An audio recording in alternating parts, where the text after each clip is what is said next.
Turning 65, we have answers. Under 65, we have answers. New to the area, call us 541-301-8787. I'm Don Lockett, a local independent agent representing multiple companies but always working for you. Check out donlockettinsurance.com. Healthcare tailored to your needs. The National Religious Broadcasters 2024 TV Station of the Year Award winner, theDove TV.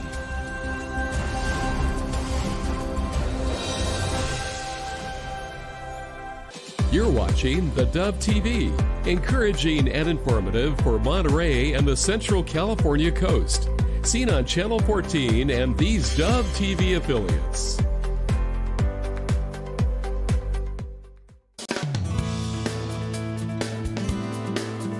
Hey, good morning to y'all. Happy Monday. Welcome to Mornings on the Dove, where just about anything goes and usually does. And will. And will. Yes. I am Jerry's right-hand man. Oh, yeah, and good morning. I'm on his right side and always will be.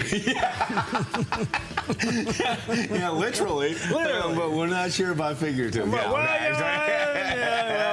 we can flip on that one. All right. Anyway, good morning to you. Happy Monday. Rain out there. We're enjoying a little shower outside the studios this morning, which we certainly welcome. Hey, I don't know about your house, but it rained pretty hard up my neck of the woods. Well, it was just starting here. Oh, my goodness. There was hydroplaning. There we got water on the roads. Really? Yeah. It's a good deal. It's a good deal. Good. That'll move the deer down into shooting range. You know, the hunters just said amen.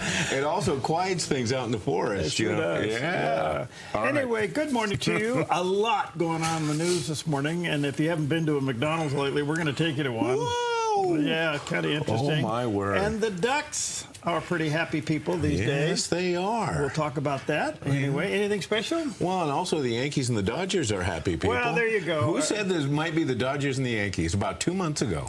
Oh, this guy on the left of me, who always would be to the left of me. Hey, and you know who's the happiest? The network executives. Oh, yeah. They got the teams from each coast with the superstars on each team. And they're like selling advertising like crazy right now. Well, there you go. Got a lot of eyeballs there. All right. Well, it's harvest season, so it is National Apple Day. Ooh. Do you know there are over 7,000 recognized apple varieties globally? 7,000? 7,000. What happened to a round red apple? Yeah, how about the Red Delicious? You know, I think they're still around. I had a Cosmic Crisp on my way into work. Oh, okay. That's a wonderful apple. Yeah, right. And so how do you decide which one? I don't know about you, but when I grew up in my neck of the woods up in the north, in the Midwest, there were a lot of apple trees, but there was all those little green crab apples, you know? Yeah. We ate a lot of those. Did you? Yeah, a lot. Did you get a bellyache? Well, sometimes. Yeah. Yes. It's also National Witch Hazel Day. What's that? Witch hazel is a topical ointment, basically. Oh, that's right. Okay. Witch hazel has got alcohol in it. You know, it's distilled. And witch hazel, I guess, is a plant, and you take the roots of it and you chop it up, and it basically goes through a distillation process. And it's used topically as an antiseptic, as a toner, cleans your pores. It does all kinds of things. And if you have a bottle of witch hazel in your cabinet, more power to you, because I don't even know where to buy it. I don't either. Yeah, anyway, okay. So here you go. Right in the middle of an election cycle, it's National Reptile Awareness Day. Well, now, there's enough snakes out there. Yeah, yes. Also, finally, something to eat in preparation for Thanksgiving coming up. It is National Pumpkin Cheesecake Day. Ooh. Yeah, that's a twist. That's why she was salivating. Yeah, look at that. Look at the drizzle. What's that? Caramel drizzle over the top with pumpkin cheesecake. Pumpkin cheesecake. Ooh, what's right about that? Yeah, soft cheese, cream cheese, cottage cheese, eggs, or sugar to create a base. There's a lot of cheeses in there if you want. Yeah. It's delicious. I like it. I'll take it. So back to the snake just for a moment. Back to Reptilian Day. Huh? Okay, Reptile Day. Yeah. Well, did snakes at one time walk?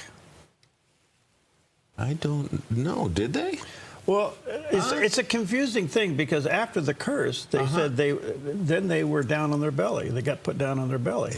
Yeah, yeah. And how is... And you got to remember that Eve talked to a snake. Yes, yes. So I'm just wondering, did they walk at one time? They walk away? Boy, that's a good question. I don't know.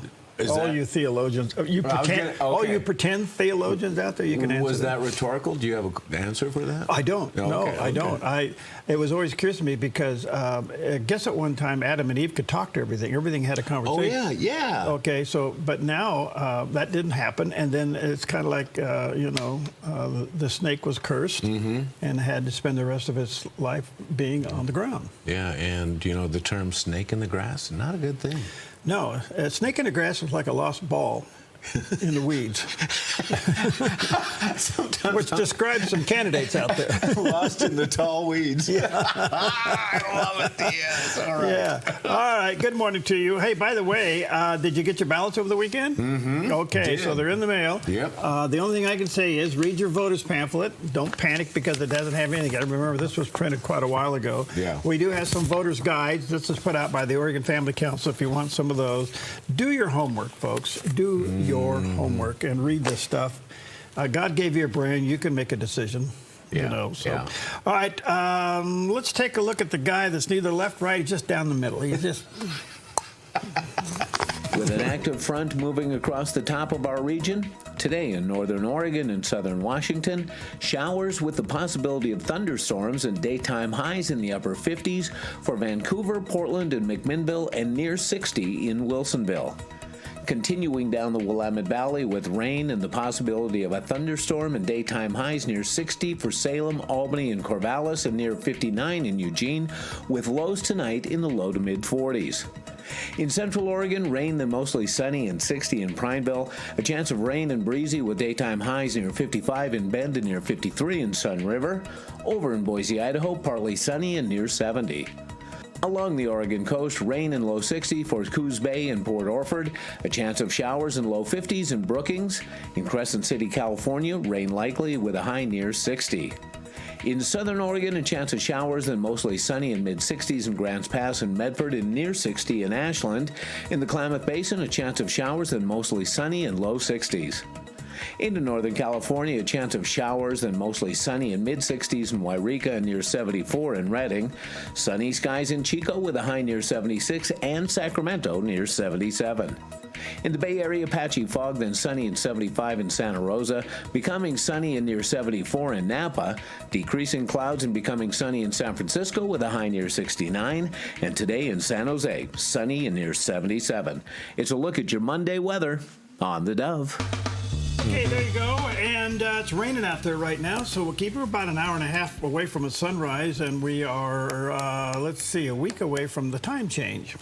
Oh. No, 2 weeks away from the time change. Is it 2? Oh, I was like, yeah, man, we're 2 weeks away from the time change. Okay, so we get an extra hour then. Yeah, you get an extra weekend. hour. Yeah, so okay. that's kind of what's going on there. All right. Well, we have Dr. Anthony George, and he highlights part of Paul's writing that illustrates God's goal for Christian living. The goal that God has for Christians, whether it's those who lived in the Roman Empire or those of us who live in our country today, is for us to live a certain kind of life that manifests His goodness and the light of Jesus to people who don't know the Lord. In fact, the same author of this letter wrote to a young man whom he considered a spiritual son named Timothy. And he was explaining to Timothy in the letter that bears Timothy's name that Timothy needed to teach the church he was pastoring to pray for leaders in government. And in 1 Timothy chapter 2 and verse 2, he wrote these words, Timothy, teach your people to pray for kings and for all who are in authority, that the result would be this, that Christians may lead a quiet and peaceable life in all godliness and reverence. So he was saying to the believers of the first century, God wants us to live a quiet life. It does not mean we cannot speak. It does not mean that we should not allow our voices to be heard, but by quiet, he's referring to a quiet trust and faith in God and his sovereignty. A peaceable life means that we should never allow things that are taking place in the secular or civil realm to rob us of the peace that comes from our relationship with Christ. Well, there you go. I think that's beautifully explained, So hopefully you will do your part. In loving your neighbor, the best thing you can do is vote. Yeah. Yeah. That's loving your neighbor. All right. All right, good morning to you. Let's take a look at some of the headlines. A couple of them, quite a few. First of all, Israel went after some of the, what they call the branches of the Association of the Financial Arm of Hezbollah, right in downtown Beirut. And they went out and took out a lot of the Hezbollah strongholds there in Beirut that was kind of like the financial structure or the arm of that terrorist organization. And I'm sure that CBN Newswatch will have more about that. Again, strategically locating certain buildings and taking them out. Well, the other big story over the weekend, you have to laugh. President Trump decides to go to McDonald's. Now, why did he do this? Well, Kamala Harris falsely put on her resume that she worked at McDonald's during college, and they fact-checked it and found out that it didn't happen. Who fact-checked Kamala Harris? I don't know, but somebody did. Oh, my goodness. And so what do they do? What does he do? He decides he goes into the Pennsylvania area and goes to a McDonald's. He starts off working the fryer, and then he ends up working the window. Window, yes. So here's a little bit of it. Never touched by a human hand. Nice and clean. I love salt. Wait a minute, I spilled some. I'm very superstitious. Now it's over the left shoulder. Now I'm over the left. And this is their that's thousands of people.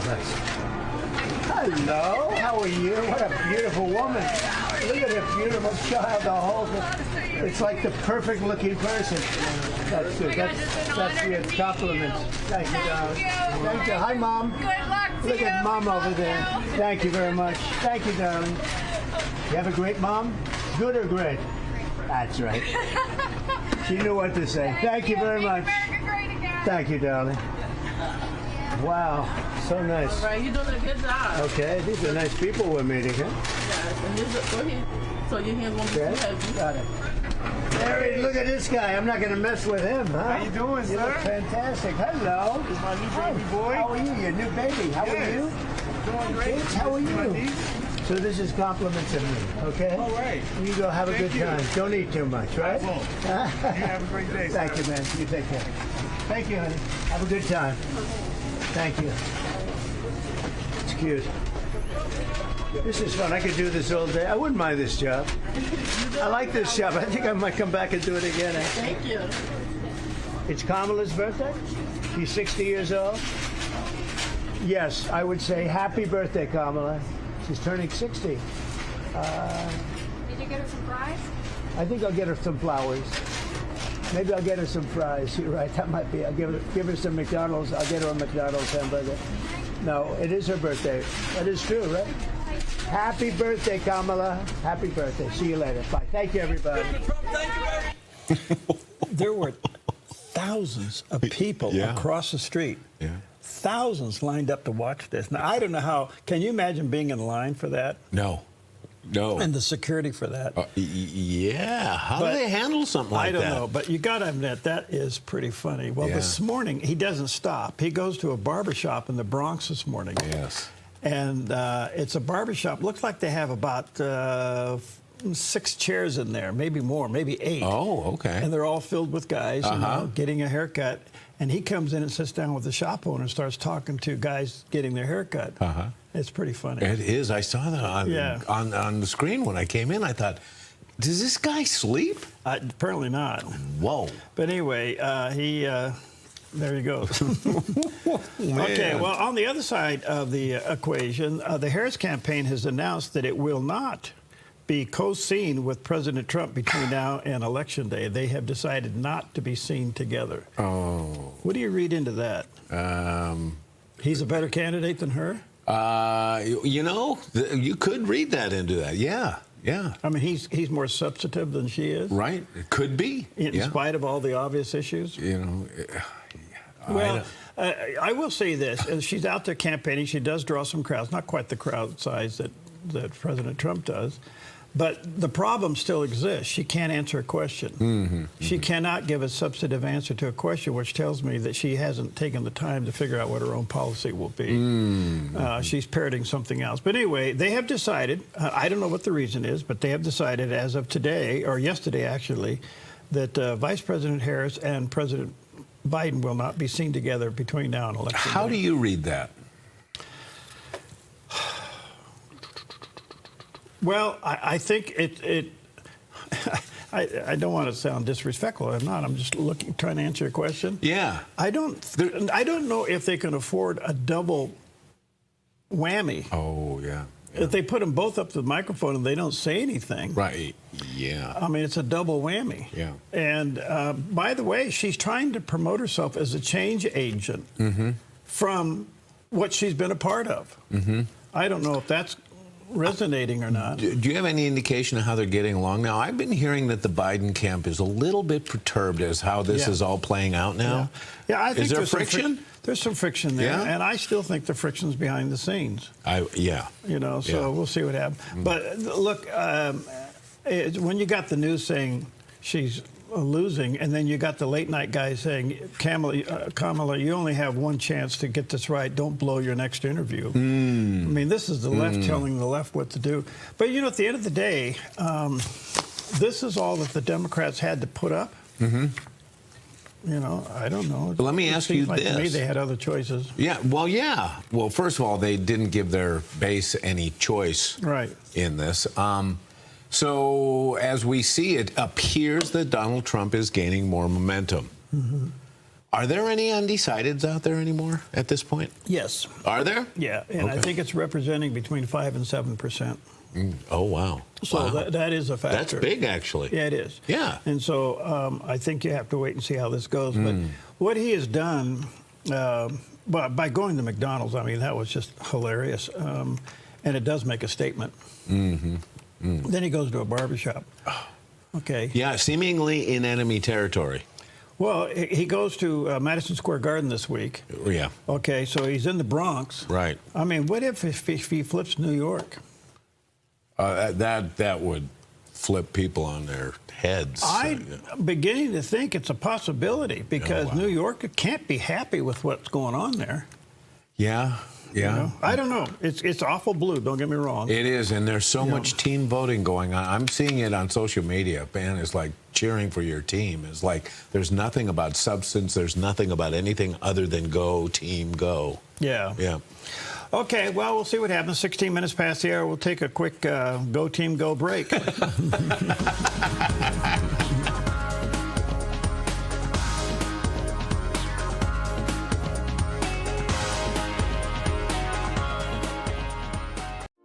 I knew if I just left this tumor in there, it would become cancerous and my life would dramatically be cut short. I felt like I had a death sentence. And I concluded, well, I'm weak right now. I'm the weakest I've ever been. I got this sense that not only would God be demonstrating his power through my weakness, this is going to give me the opportunity to learn what strength is. Watch the 700 Club, Tuesday morning at 11 on the Dove TV. Representative Kim Wallen is a strong advocate for Medford and our state capital. She's dedicated to finding the best solutions for the problems facing Medford. Oregon's strict land use laws make building difficult and expensive and drive up housing costs. Kim is still working to ease restrictions and make sure that Medford residents have access to affordable homes.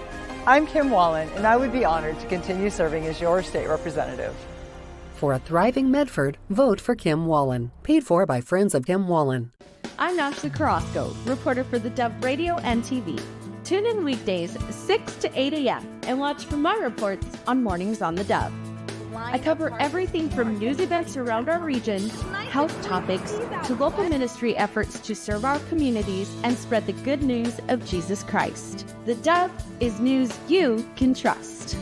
We take the daily world news and bring it back to God's Word, so you can have a safe place to get your information. Our mission is to bring the good news of Jesus Christ to the forefront through all of our media platforms to encourage and affirm the Word of God. At the Dove, you get more than news headlines. You also get programming that encourages you to grow and become a fruitful witness of Jesus Christ. The Dove partners with the best of the best Christian leaders in America today. Be sure to watch us on cable, Roku, and Apple TV, online, or at the Dove app. Welcome back. Happy Monday to you. A little rain out there, which we are enjoying, and cooler temperatures, and I guess it continues to get a little cooler down through the rest of the week. We had a nice weekend. Beautiful weekend. Yeah.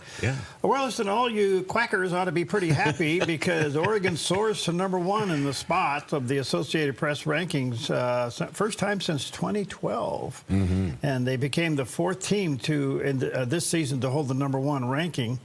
And the Associated Press college football polls, moving into the top spot on Sunday for the first time in 12 years after Texas lost at home to Georgia. Wow. How about that?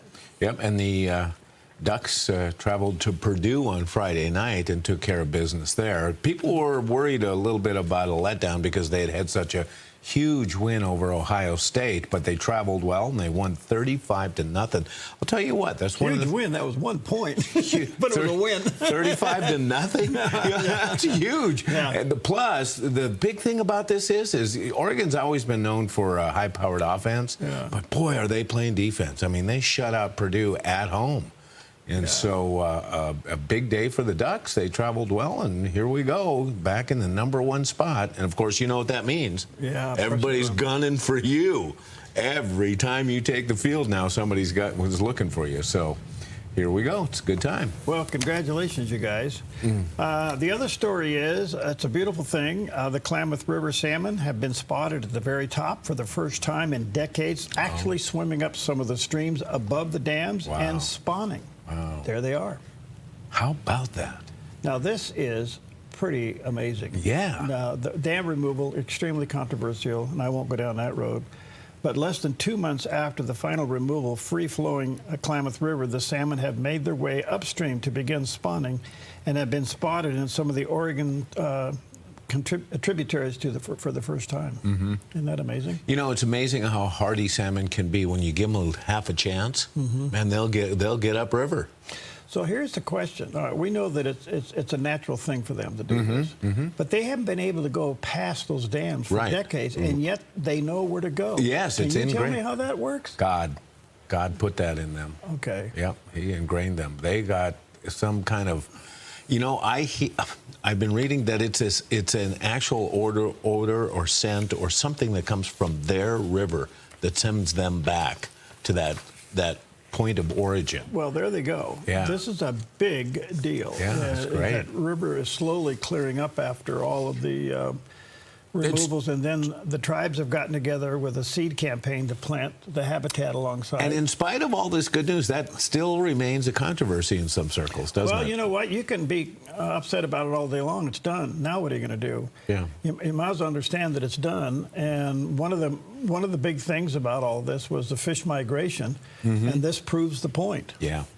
This proves the point. So the question is, will the salmon numbers go up now as a result of natural spawning? Yeah, and of course there are a lot of factors involved in it. We're doing the right things for spawning grounds and such, but you know, the big question mark is what goes on out in that big old pond out there they call the Pacific. Yeah. Because we have so much international pressure on the fisheries these days. It's tough. Okay, another little backyard news. They have a ranking of the top 10 best choice awards of the top 10 best coffee chains in the United States. Really? And guess who's number 5? Number 5? Is it Dutch Bro? It is Dutch Bro. Oh, wow.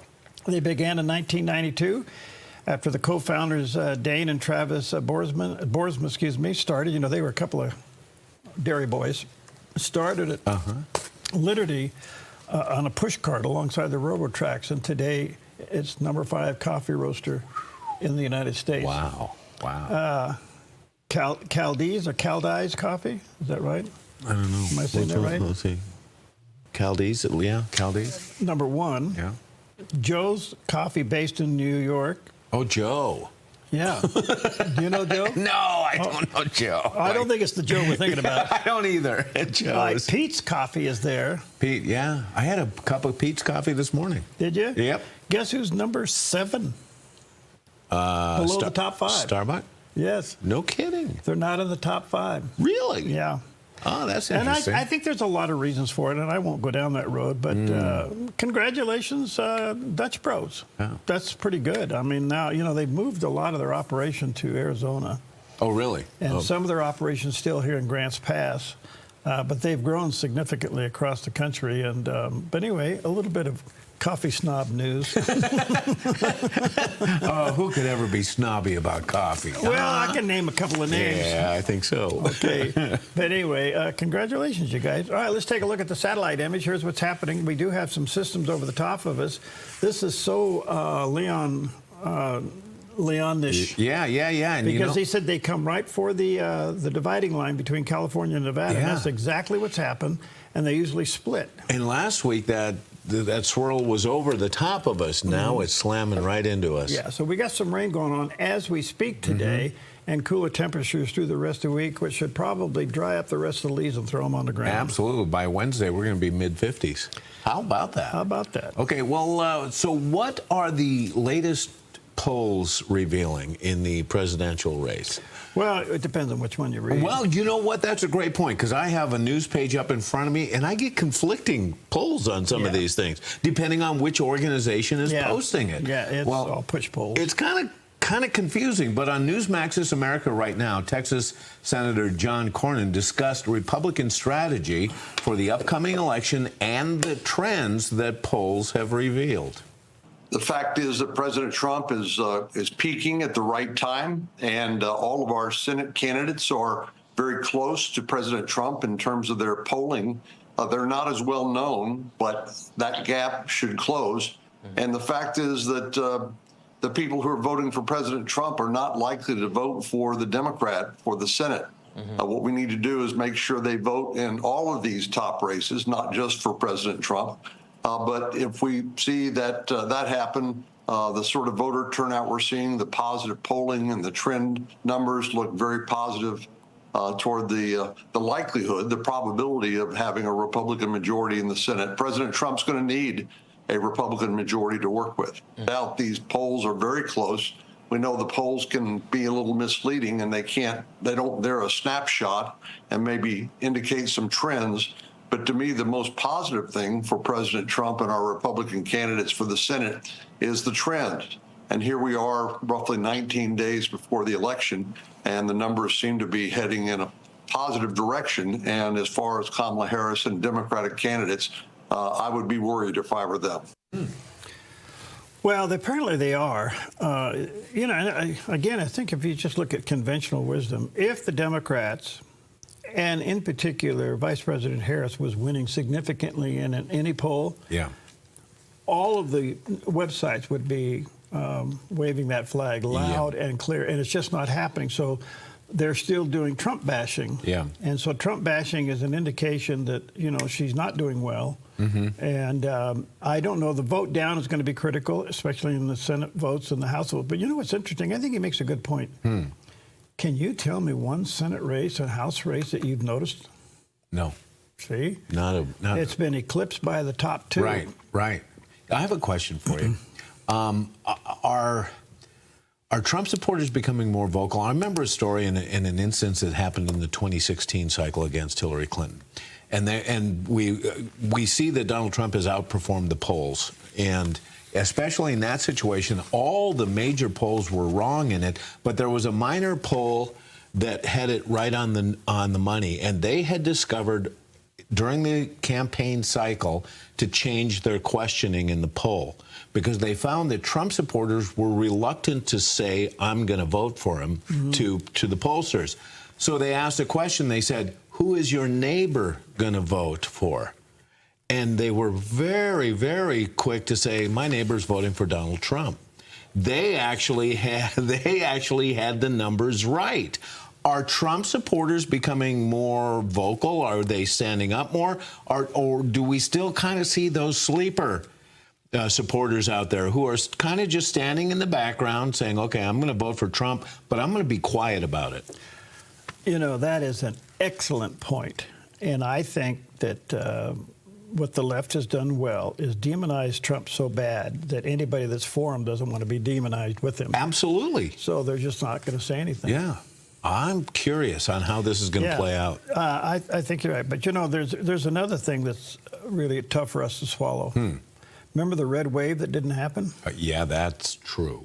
Yes. So I think you got to look at these polls, you know, somewhat with, you know, a sense of skepticism. Yeah, good. But I think there are some other indications. More and more unions have gone with Trump. Yeah, and even the unions who have decided not to endorse, you see their rank and file members are overwhelmingly in favor of Trump. So a non-endorsement is an endorsement. Yeah, it is. Okay, it's an admission that the one they normally go with isn't ringing the bell. Right. He got the border support. He's getting police unions back all over the place. Yeah. So I think that what you're going to see here is it's going to come down to election integrity unless it is a landslide and it overwhelms the system. Yeah, yeah. So we'll have to wait and see how that goes. Well, anyway, that's good. I will not admit that I sit on the right-hand side of Perry Building. Who's your neighbor going to vote for? My neighbor is going to vote for peace and pumpkin cheesecake. We'll be right back.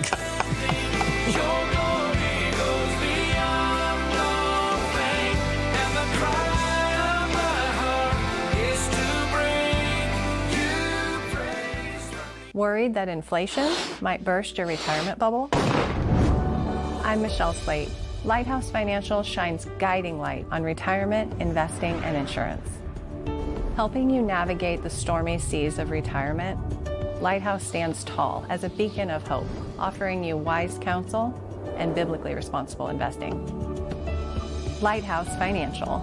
Call us today, 541-494-1034. Stewardship begins with the knowledge that nothing belongs to us, but everything belongs to the Lord. This helps us to run a business not in the fear of lack, but in the assurance of His care and provision. Such a perspective eliminates the drive to sell and replaces it with a heart that says serve. This begins with serving our clients and coworkers with integrity and genuine care. That's why at Kelly's, it's automotive service with a heart for God, and treating others as we ourselves would want to be treated. Our promise is to never sell our clients anything we don't believe they need. Another is to do all we can to meet other needs, such as shuttle service and loaner cars, or taking the time to really listen, even at times praying with our customers. Sometimes this means sacrifice, going above and beyond, but that's why I work for Kelly's Automotive Service, honoring God while serving people with honesty and integrity. Have you seen Mornings on the Dove? Everything's about he said this, she said that. Oh, gosh. And by the time I got through all of the news sources that I check, who said what? I don't, you know, so what? I don't do this very often. You're high octane. I'm going to make an admission here. Okay. I have espresso in this mug. But I can't figure out what this is really all about. We don't know either. Stir in some fun with that coffee. Watch Mornings on the Dove weekdays. Happy Monday. Good morning to you. Fall is definitely here. Yeah. And got some light rain going on in our backyard, which we're enjoying this morning. I don't know if that's translating to anything cold weather at the top of the hill. Yeah, we'll have to take a look, see what Excuse my voice.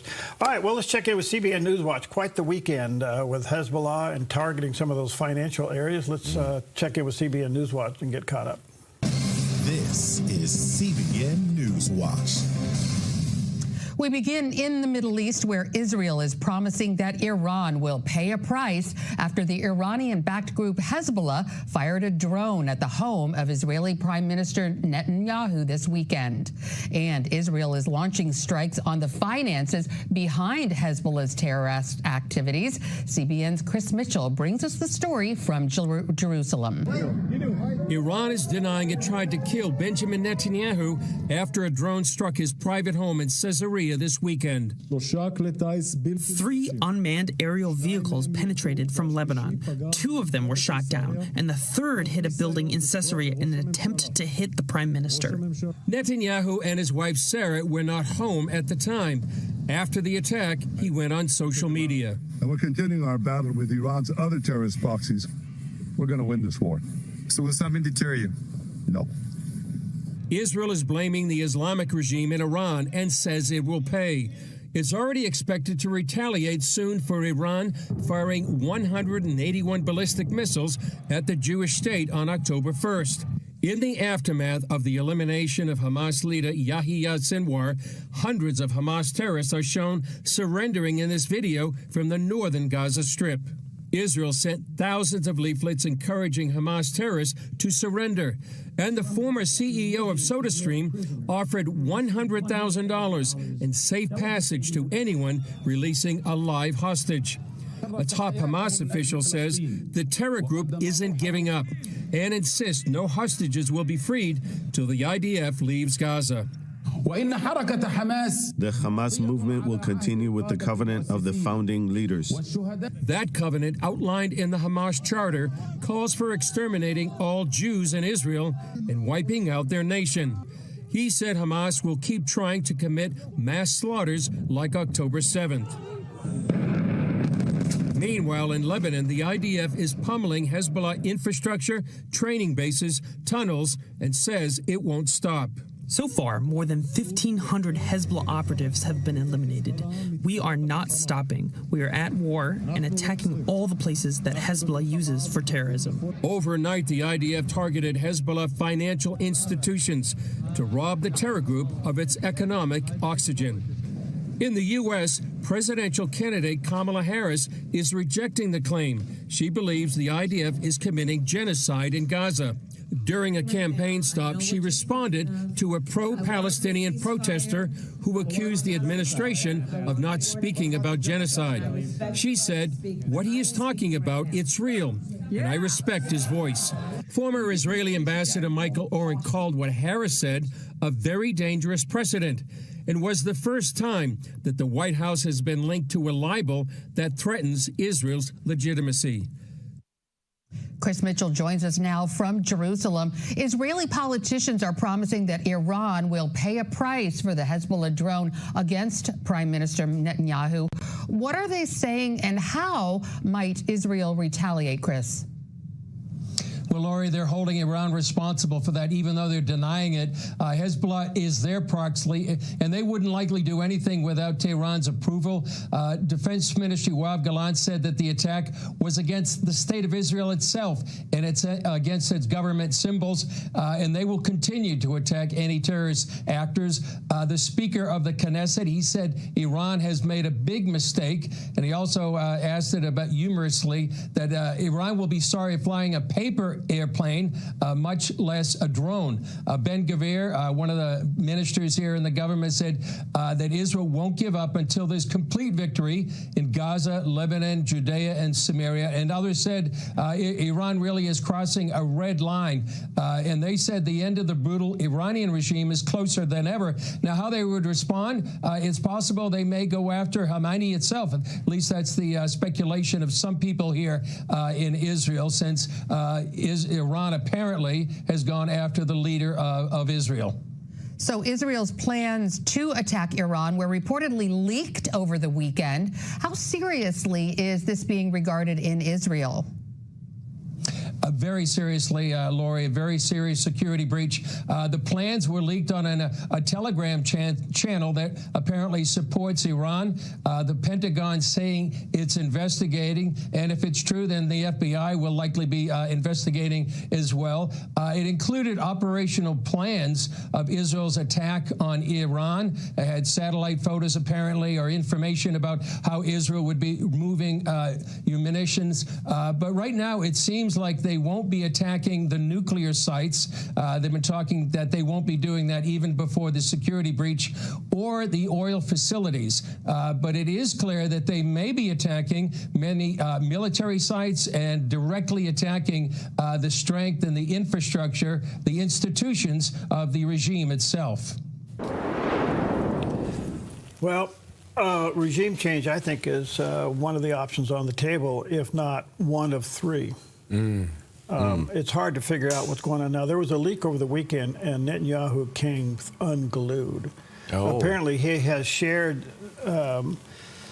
some of the sites that they're talking about inside Iran with the White House, and the White House leaked them. Oh, really? And so the only thing I can think on that one is that I think Netanyahu is trying to be responsible to its ally, i.e. the United States.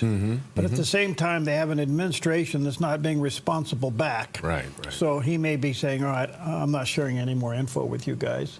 Wow. And I don't know. But if a regime change is part of the plan, that's big. Do you think that the leadership in Iran is now sitting back thinking, did we bite off more than we could chew on this? The answer is yes, but I don't think, they're good at bullying. Yeah. Oh, yes. And we're going to wipe Israel off the map. We're going to do all this stuff. Israel can outmaneuver them militarily. And I don't know how that, in the meantime, I think what Saudi Arabia is saying is we're just going to look the other way, fly over our airspace. That brings in the Shiite-Sunni problem, which has, gone on for centuries. But,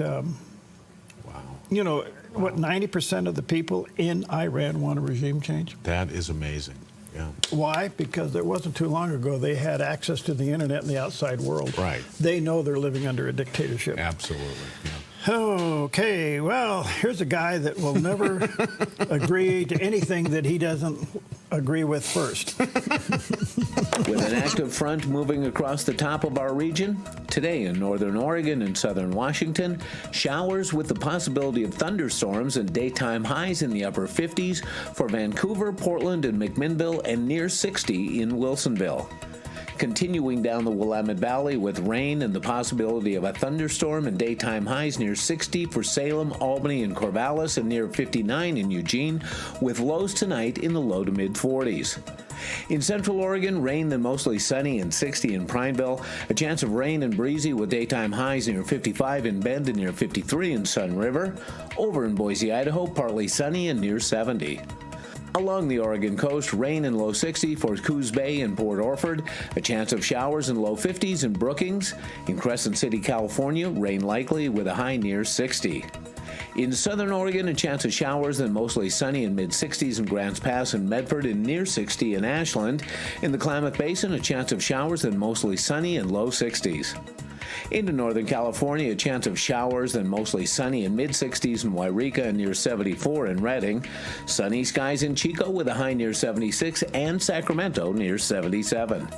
In the Bay Area, patchy fog, then sunny in 75 in Santa Rosa, becoming sunny in near 74 in Napa, decreasing clouds and becoming sunny in San Francisco with a high near 69, and today in San Jose, sunny and near 77. It's a look at your Monday weather on the Dove.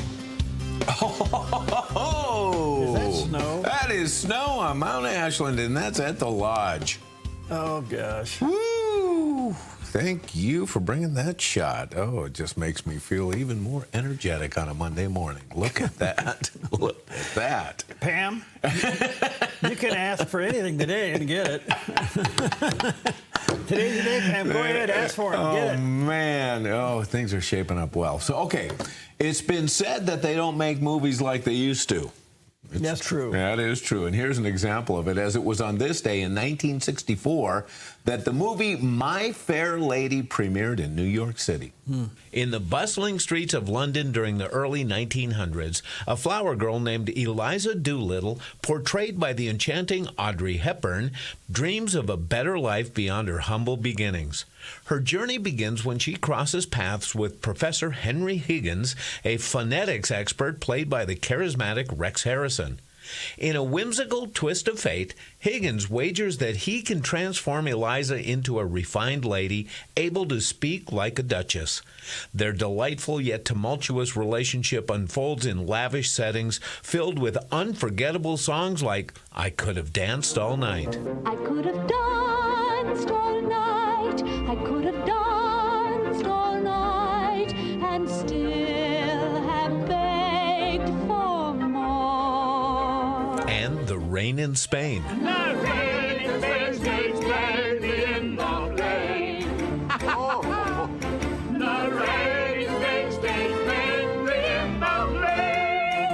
The vibrant costumes and stunning sets capture the essence of the era, while George Cukor's direction added a layer of depth to the lighthearted story.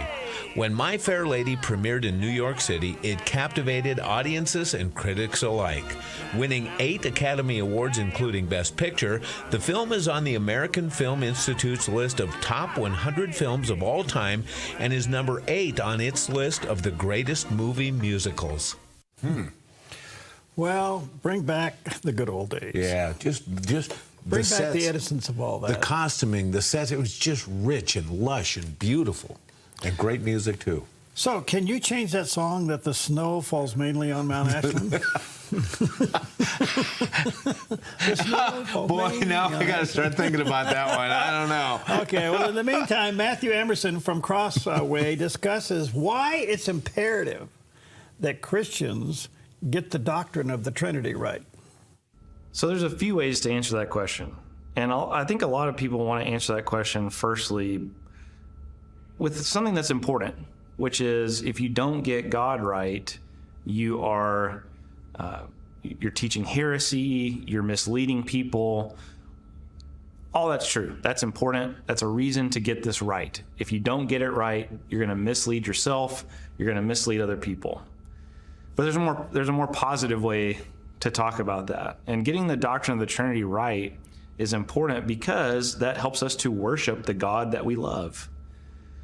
Doctrine is ultimately about worship. It's not just about right statements, even though we need to be concerned with right statements. It's ultimately about our love for the God that saved us, that made us, and that we will dwell with forever in the new heavens and the new earth. So when we talk about the doctrine of the Trinity, we're talking about the very fundamental part of our faith, which is the God that we love, the God that we serve, the God we worship.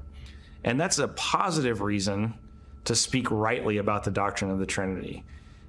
It helps us to worship well, to worship correctly, and not just to worship correctly in the sense of right and wrong in terms of doctrinal statements, but getting those doctrinal statements right actually helps us to see God as he is in order to worship him, right? So when I talk about the fact that God is one God in 3 persons who does all these things as one God, as the one God, that's a concept that I can't comprehend fully, which is exactly what should prompt me to worship. This God is someone different, something different than me, which is why he deserves to be worshiped. Thinking about God as he is and as he's revealed himself to us doesn't just make sure we don't fall into error. It actually prompts us to worship. And I think this is something that evangelicals often miss when we talk about doctrine and when we talk about what leads us to worship.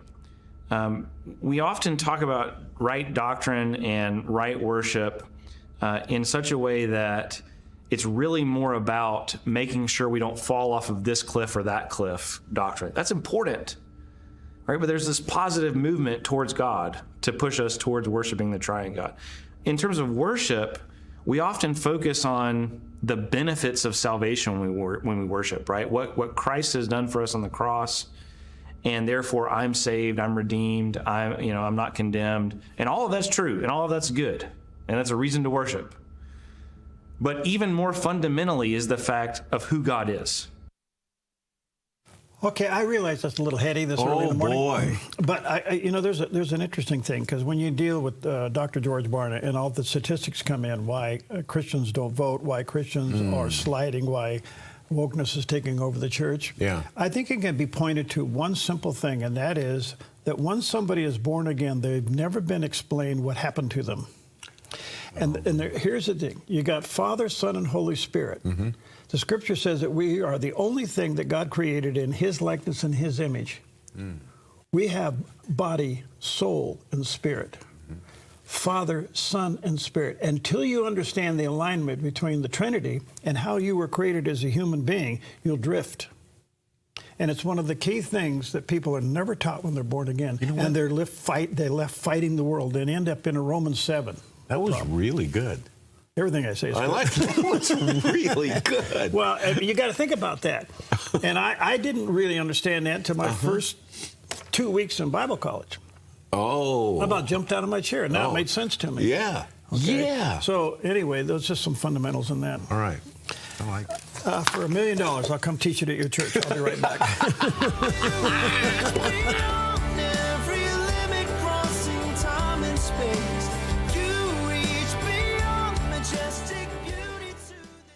For 68 years, Ray's Food Place has been the fresh choice for your family. We're your local employee-owned grocery store. Count on us for hot buys every week and fantastic Friday one-day deals. Here's this week's one-day special offer. But remember, fantastic Friday deals are only available one day each week. Community-focused and convenient. That's Ray's Food Place. Proud to be your local employee-owned grocery store. It's time to run to Ray's. You feel most alive where you feel most at home. And this is living. Bobcat, the company that changed the way the world works, is coming home with a quality compact tractor built to match your quality of life. This isn't work you have to do. It's work you get to do. So get it done in a tractor that's all you. See your dealer or visit bobcat.com. Hello, everyone in Dove Land. My name is Todd Friel, host of Wretched TV, inviting you to join us for Wretched, the TV program I host. If you have evangelism heebie-jeebies, you're terrified to share your faith. We hit the streets. We talk to real human beings about the gospel of Jesus Christ, and you get to be a fly on the wall. We hope you'll join us for Wretched. Weekdays and weeknights on the Dove TV. Every day, thousands of these precious creatures die, murdered because apparently no one wants them, taken with their entire life before them. But in reality, there are many loving people who desire to adopt them, who will take every step to love, care for, and raise your unplanned child in your place as her parents.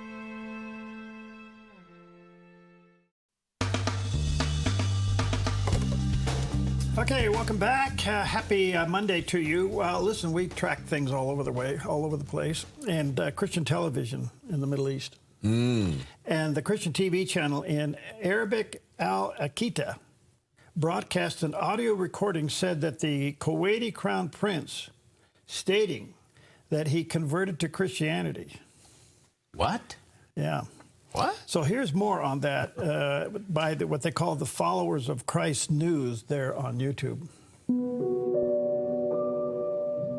A Kuwaiti royal prince has become a follower of Jesus Christ. In an audio file posted with his name, he affirms that if he is killed because of a recording he made where he talks about his conversion, he firmly believes that he will meet Jesus Christ face to face. The news comes from Middle Eastern sources which state that Al Hakika, a Christian satellite TV channel in Arabic that transmits Christian religious programs, broadcast an audio file attributed to the Kuwaiti prince, identified as Abdullah al-Sabah. The al-Sabahs are the royal family of Kuwait, a country rich in oil. The name Abdullah, servant of God, frequently appears in the emir's family tree. In his audio file, Abdullah declared, "First of all, I fully agree with the distribution of this audio file, and I now declare that if they kill me because of it, then I will appear before Jesus Christ and be with him for all eternity." In this statement, the prince demonstrates his awareness of the fate in store for a martyr of the faith, according to Christian doctrine. The television channel stated that Abdullah is a member of the royal family and that he recently renounced his faith in Islam and became a Christian, without specifying which particular branch of Christianity he had chosen. After stating his full name, the prince declared, "I will accept whatever they do to me, because the truth in the Bible has guided me towards the right path." Wow. So we'll see where this goes. But, you know, it's so interesting to me while we're battling so many things on so many levels. The miracle of born-again Arabs, and I say that in a very respectful way. Arabs are waking up in the middle of the night after having a dream of Jesus. You're right. And it's not once in a while. It's happening. And when they wake up, they're not They are so instantly converted. They know who Jesus is. They know that the Bible is right. They know that the Quran is wrong. They know it will cost them their life and their relationships. And it's so strong that they're willing to face it. Yeah, amazing. You know, could we see those kinds of miracles in America? Yeah. You know, I don't know if God can trust American pastors with miracles. Oh, that's a big statement. Yeah.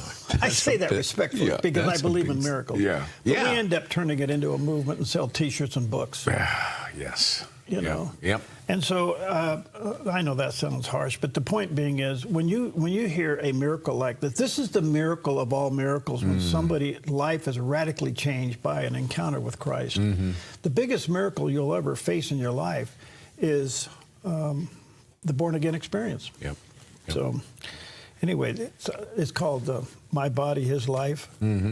I took it in Bible college, and I ended up teaching it in Bible college. Wow. You know. Wow. When you learn that, you're a different person. Like I said, for $1 million, I'll come back. Just kidding.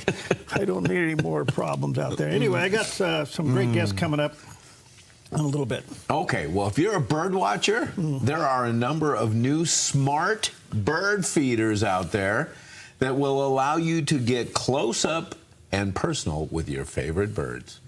For every bird lover out there, these smart bird feeders are bringing the popular hobby into the 21st century, allowing you to watch your feathered friends like never before.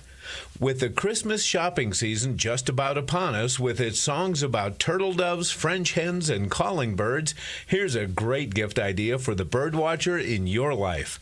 Smart feeders include cameras allowing you to watch live streaming of all the action and better identify the wildlife whenever it swoops in to eat your nuts and seeds.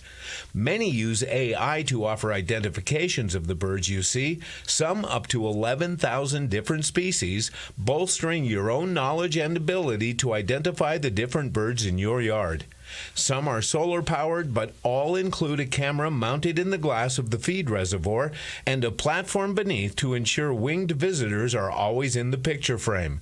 The models that we looked at range in price from $99 to $279, and most have the ability to be viewed by multiple users, some up to 20 at the same time, bringing together whole families, neighborhoods, or birding groups to drop in and see the birds in the feeder.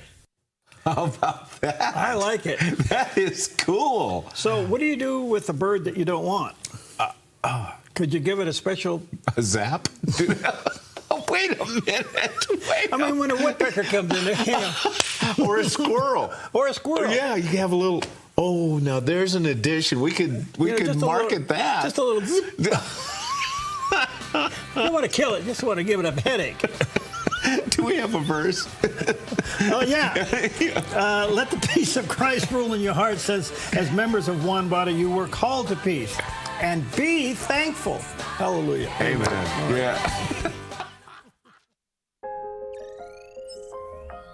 The Lennox iComfort S30 thermostat can sense changes in your environment. It even knows when you come and go. So now your home's most important system is also the smartest. Metal Masters can give you the smartest home comfort system available. It knows when you're away and adjusts when allergens and humidity get uncomfortable. Trust Metal Masters to provide perfect air for your family. Lennox. Air is life. Make it perfect.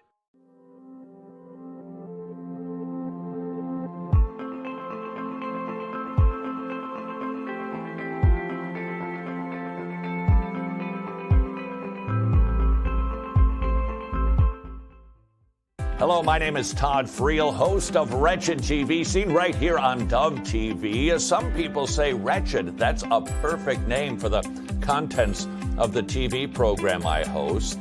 We call it Wretched because we understand we're wretched sinners in need of an amazing Savior, and we have one. Would you like to grow in your knowledge of Jesus Christ? We invite you to join us for Wretched. Weekdays and weeknights on the Dove TV, encouraging and informative. This is CBN Newswatch.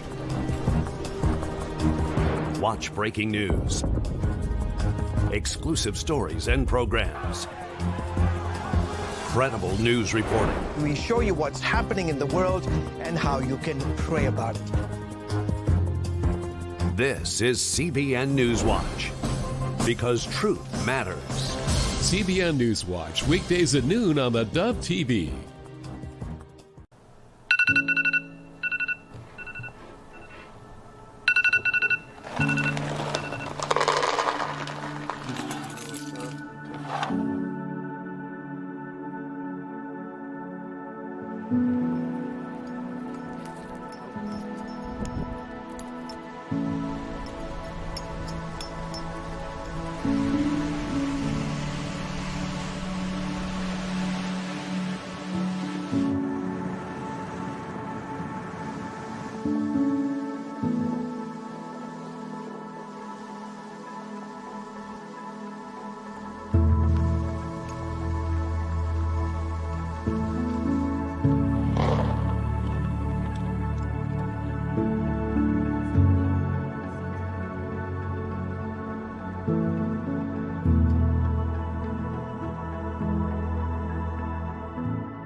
The Battle of Political and Religious Liberty with Jay Sekulow, Wednesdays and Thursdays on the Dove TV, encouraging and informative.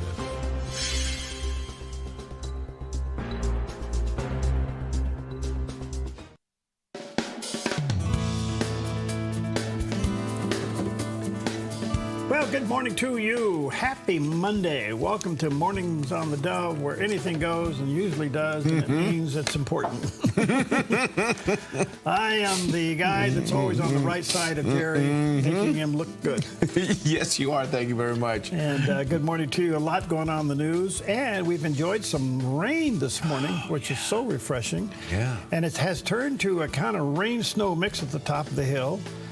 I had to put Jerry's seatbelt on him. We'll talk about that. Have your seatbelt and be careful. It's a little slippery out there. There you go. Oh, yeah. There you go. Anyway, good morning to you, bud. What's going on? Yeah, have an apple. It's National Apple Day. You know, there are over 7,000 recognized apple varieties globally. Really? How do you choose? The red one. The red one, the one that's on sale? Well, you know, I have to say, I like some green apples that are kind of tart. I do too. I like, and crunchy. Yep. And you can put caramel on them. Yep. Or turn them into a pie or something. I had a Cosmic Crisp on my way in this morning. I do it every morning. Do you put peanut butter on your apple slices? Sometimes I do. Yeah, I like peanut butter on apples. And is there any truth to the saying, an apple a day keeps the doctor away? Yeah. Yeah? Ask Alice. Okay. Yeah, I want to. You know, we see all kinds of studies about longevity and, you know, mental decline or lack thereof. I wonder how apples play into that equation. Well, they're fiber. Yeah, and they have vitamins and nutrients. They are sugar, but it's natural sugar. Right, yeah, it's not the white granulated stuff. It's good right. stuff. So I think an apple's a good thing. All right, have an apple. And then clean up your, you know, as an astringent or whatever. It's National Witch Hazel Day. Does anybody use witch hazel anymore? This isn't, you know what I thought of when I saw witch hazel the first time, I think? It was like a comic strip in the newspaper. Really? Witch hazel, yeah. So, yeah, she had a broom and everything. Really? Yeah.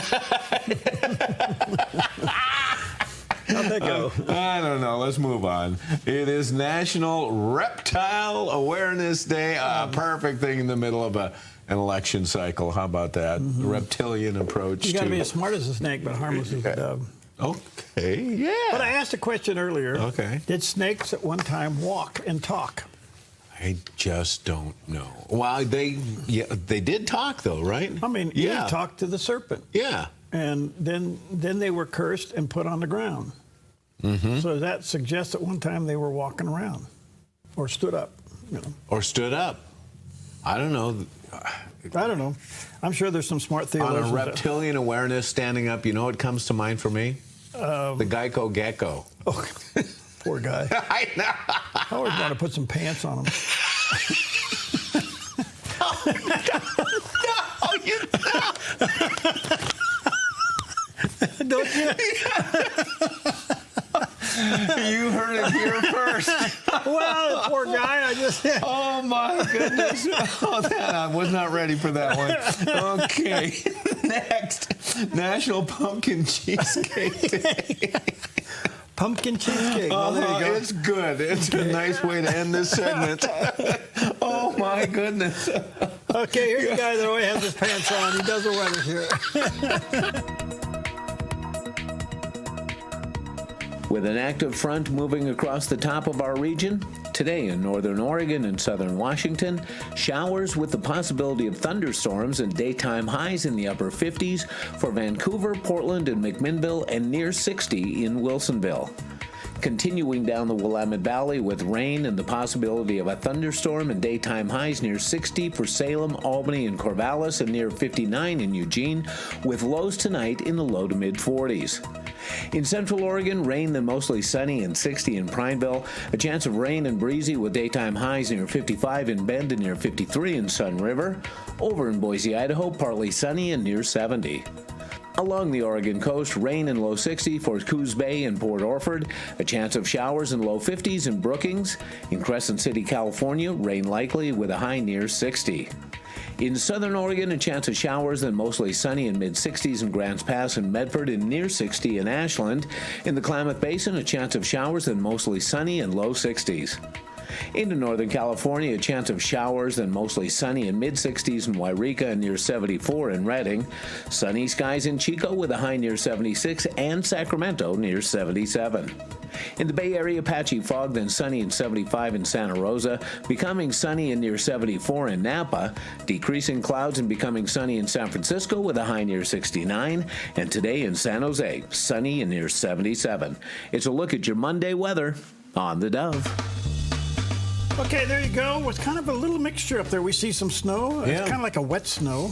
But it does have a little covering up there. Yeah. That's the top of Mount Ashland. Those watching on radio, we're telling you what it looks like. And we need to get a status on the construction project. You know, they're working on that Lithia lift. Well, this will make things speed up a little bit. I would imagine so. You know, they better get on it if they're going to get it done. Well, you're going to get a dump truck down there and not get it back up. And now, yeah, very true. Okay. All right. Well, not only does God want us to pray for our government officials, but he wants us to obey law enforcement officers. Now, there's a concept. Without even thinking about voting or protesting or writing letters to those who have been elected to serve, our chief weapon for effecting change in the hearts of those who lead us is prayer.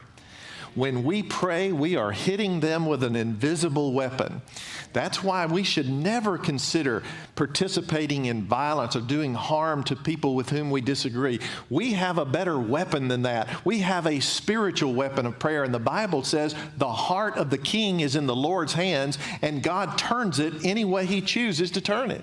So we can affect change on our knees in prayer, and we really need to give a lot of thought to that. Then in verse 3, he gives them the solution for living the kind of life that we want to live, and that is, if you don't want to be afraid of people who are in charge of enforcing our laws, then do what is right. The point of that verse and of all of these verses is God expects Christians, as a general principle, to be law keepers. God expects us to obey the laws of our land.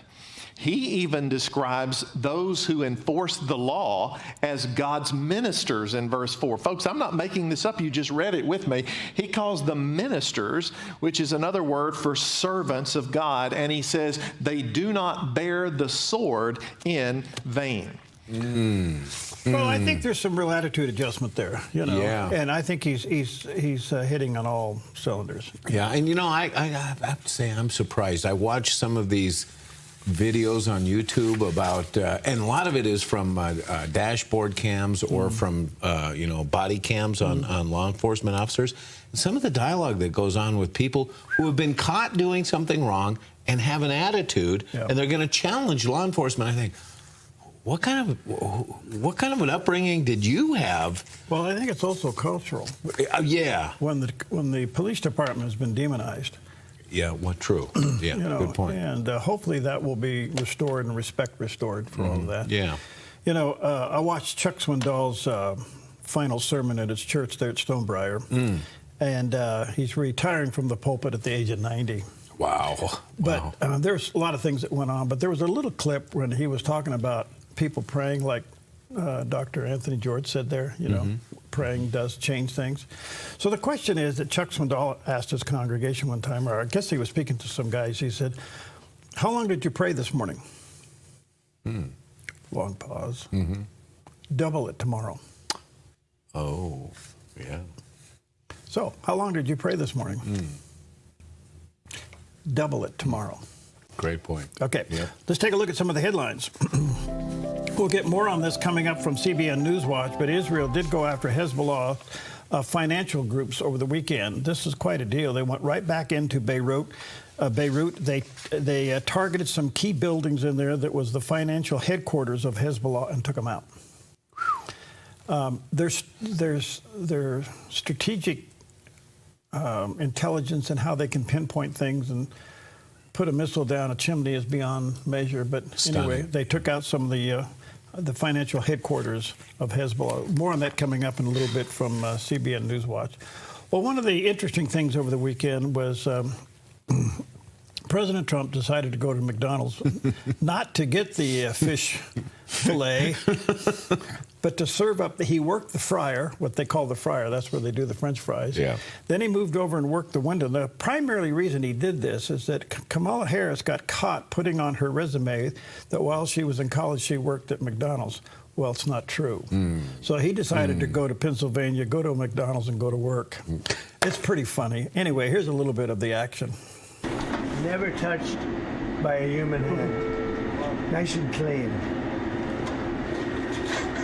I love salt. Wait a minute, I spilled some. I'm very superstitious. Now it's over the left shoulder now. And this is their that's thousands of people. Hello, how are you? What a beautiful woman. Look at a beautiful child to hold. It's like the perfect looking person. That's good. That's your compliments. Thank you, darling. Thank you. Hi, Mom. Good luck to Look at Mom over there. Thank you very much. Thank you, darling. You have a great mom? Good or great? That's right. She knew what to say. Thank you very much. Thank you, darling. Wow, so nice. All right, you're doing a good job. Okay, these are nice people we're meeting, huh? Yes, and this is, go ahead. So your hands won't be too heavy. Got it. Larry, look at this guy. I'm not going to mess with him, huh? How you doing, You look sir? fantastic. Hello. This is my new baby boy. How are you? Your new baby. How are you? Doing great. Kids, how are you? So this is compliments of me, okay? All right. You go have a good time. Don't eat too much, right? I won't. You have a great day, Thank sir. you, man. You take care. Thank you, honey. Have a good time. Thank you. It's cute. This is fun. I could do this all day. I wouldn't mind this job. I like this job. I think I might come back and do it again. Thank you. It's Kamala's birthday? She's 60 years old? Yes, I would say happy birthday, Kamala. She's turning 60. Did you get her some fries? I think I'll get her some flowers. Maybe I'll get her some fries. You're right, that might be. I'll give her some McDonald's. I'll get her a McDonald's hamburger. No, it is her birthday. That is true, right? Happy birthday, Kamala. Happy birthday. See you later. Bye. Thank you, everybody. Well, there you go. Pretty funny. Thousands of people were lined up down the street on the other side watching this. We've had 2 assassination attempts on this man. How does Secret Service secure that area? You know that they had to go through the cars in line. My goodness. You know. Wow. They probably were in line for hours. I wonder. Yeah. You know, and then they had to secure. And it looked like President Trump was buying the burgers. Yeah, he said. Yeah, it was a compliment to him. So, did they clear this with the McDonald's owner? Did they just show up? How did this transpire? I'm sure that was all prearranged because they had to go there and sniff the place with dogs prior. Sure. Oh yeah. You know, but it is pretty funny. So, if that wasn't enough, today the president's in the Bronx at a barbershop. Yes. And it looks like there's like 4 chairs on each side. There's like 8 barbers in there clipping away. And he comes in and sits down and he starts talking to the guys in the chair about what's important to him. It's pretty funny. So that's New York, and he's going to go to Madison Square Garden this You know, week. I can't help but think that even people in opposition to Donald Trump, when he puts himself into those situations, have got to have some sort of admiration for him. Well, you know, it's out of the ordinary. It is. Anyway, all right, so a little bit on the other side of the campaign aisle, It looks like that Vice President Harris and President Biden have decided not to campaign together between now and Election Day. Not to be seen together, not to travel together, and not to do any events together as they move up to the final days of the election. And they're actually admitting it. Wow. There has been rumors of strife between them. I imagine the Biden camp at this point in time, especially as she has floundered, they've got to be a little bit more ticked. Well, in spite of President Biden's problems, I think he probably would have been a little bit more substantive in the answers than she is. Yeah. So she's trying to reinvent herself over the weekend as the change agent away from the previous administration. Yeah. And I don't know how that's going to fly, but that's seemingly the game plan. And then there was the rub, remember, during the hurricane that was coming to Florida, and she was trying to get a hold of Governor Ron DeSantis, and she said he wouldn't take his call, and he's like, I didn't even know she called. I've been talking to the president. Then they questioned Biden about it, and Biden talks well about DeSantis and the cooperation between them, and they kind of cut her legs out from under her. I wonder if that's a simmering wound with her. Well, you got to ask the question, who's running who behind the scenes? Who's running her and who's running him? And are they different sets of people? It seems to be, doesn't it? Yeah, it does. And yeah, so, there are anyway, two camps involved in this? Yeah. Apparently so. All right, let's take a look at Wall Street for a Monday morning. Let's see how the numbers are faring over there. And thank you, Preston, at, do we have it, guys? Wall Street on a Monday morning? Oh, maybe we don't. No, we're a little early. Oh, I'm jumping all over the place. Yeah, we're a little early. I am That's sorry. That was my mistake. They're still putting the numbers together. You know why? It's my mistake because today is pumpkin cheesecake day. That's right. And that's on my mind. Not to mention the Geico Gecko's pants. Yeah, poor guy. We ought to take up an offering for him. Nothing has been the same around here since. We'll be right back.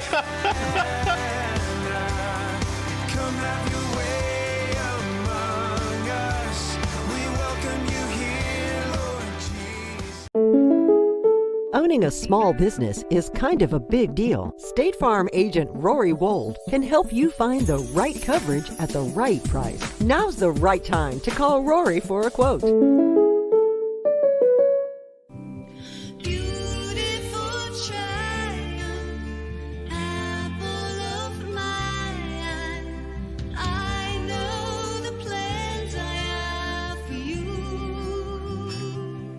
Hi, I'm Terry Shamar, Church Relations for Operation Christmas Child in Grants Pass, Oregon.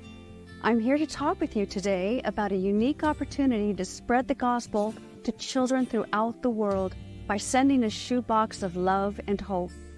Each child is precious in God's sight. Jesus said, "Don't hinder the children to come to me." You can be a part of the Great Commission by picking up a shoebox at your local church or any of these locations. Bless these little ones and you will reap a great harvest. Have a wonderful Christmas and God bless you. The child after my own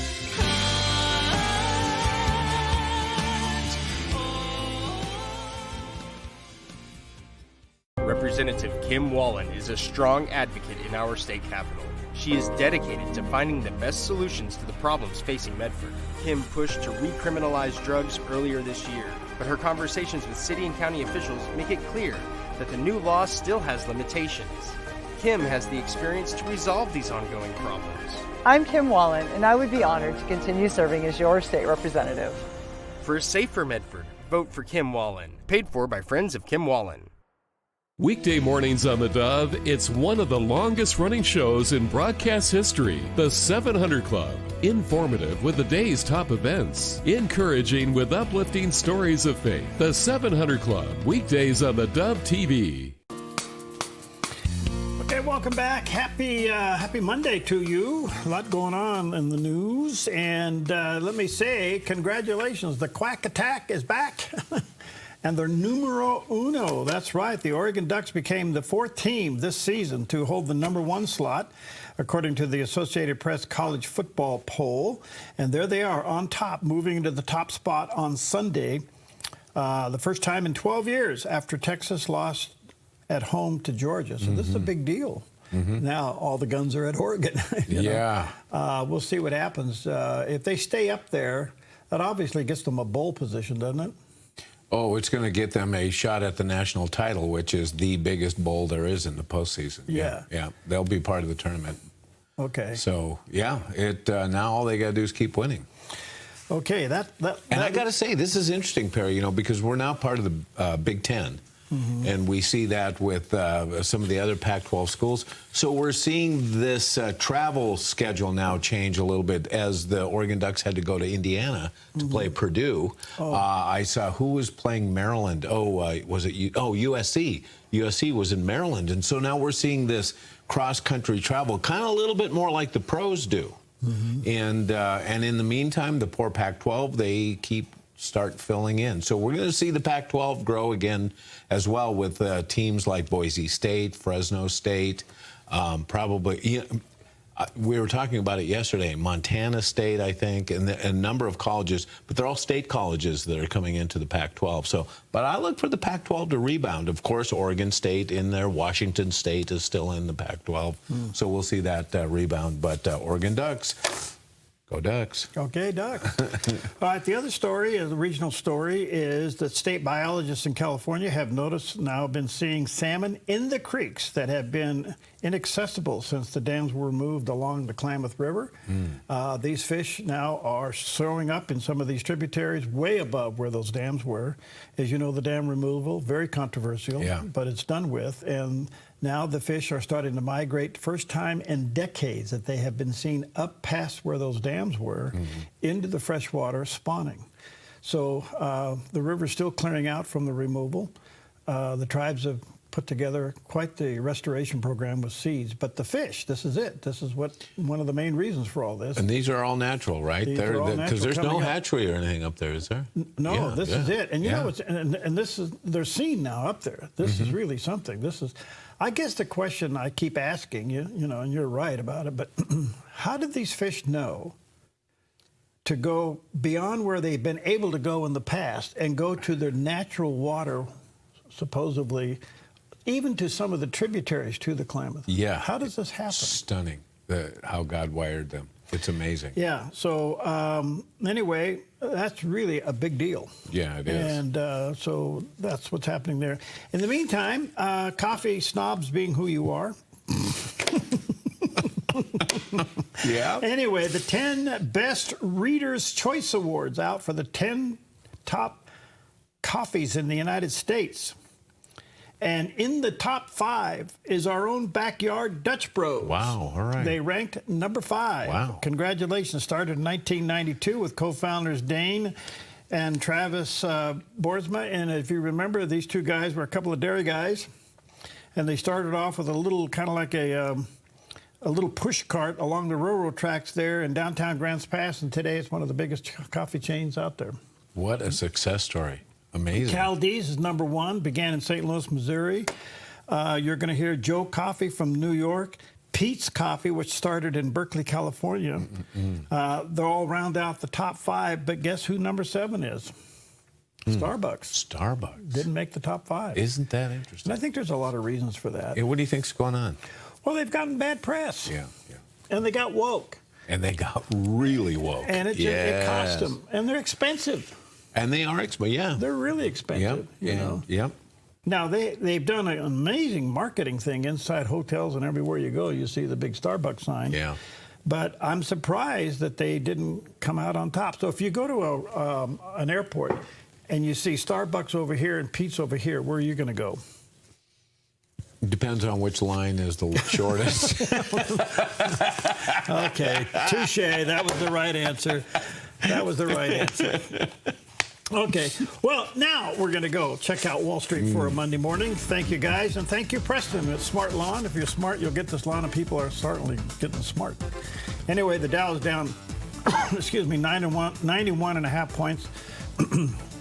The Nas is up 11.5 points, and S&P is down 4 1/3. So not big numbers at the ringing of the bell this morning. Hey, let me ask you something.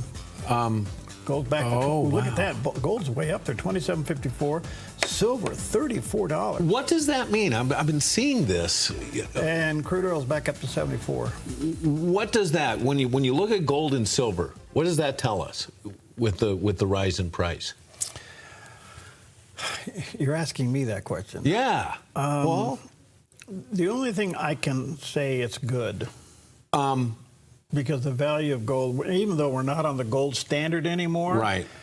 But there are people that buy a lot of gold and they actually have the gold. Yes. Is this a hedge against crisis and okay. There was a time where gold was clear down to $250. No kidding. You know. No kidding. And so here you are now at, what is it, 30, like, I can't forget the number, what, 20, whatever it is there.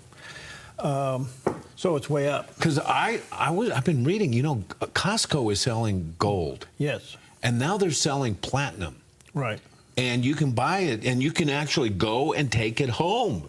And they made like, what, $100 million last year selling gold? Something like that? Well, this is interesting because I don't know how you rank gold when you buy it like that. I'm sure that it's you know, it's official. Yeah, you know, right. It's all, yeah. But if gold is, can you guys put that number back up? I forget what it is. That's how fast my brain's going. I interrupted you. No, Sorry. it's all right. It's hard to do when you're my age. All right, it's 2754. That's a big number. Yeah, that is. And so if it gets up around 3,000, now investors will buy it thinking it's going to go to $3,000, maybe $4,000. Okay, because inflation drives gold values way up. Okay, so that's a hedge against it.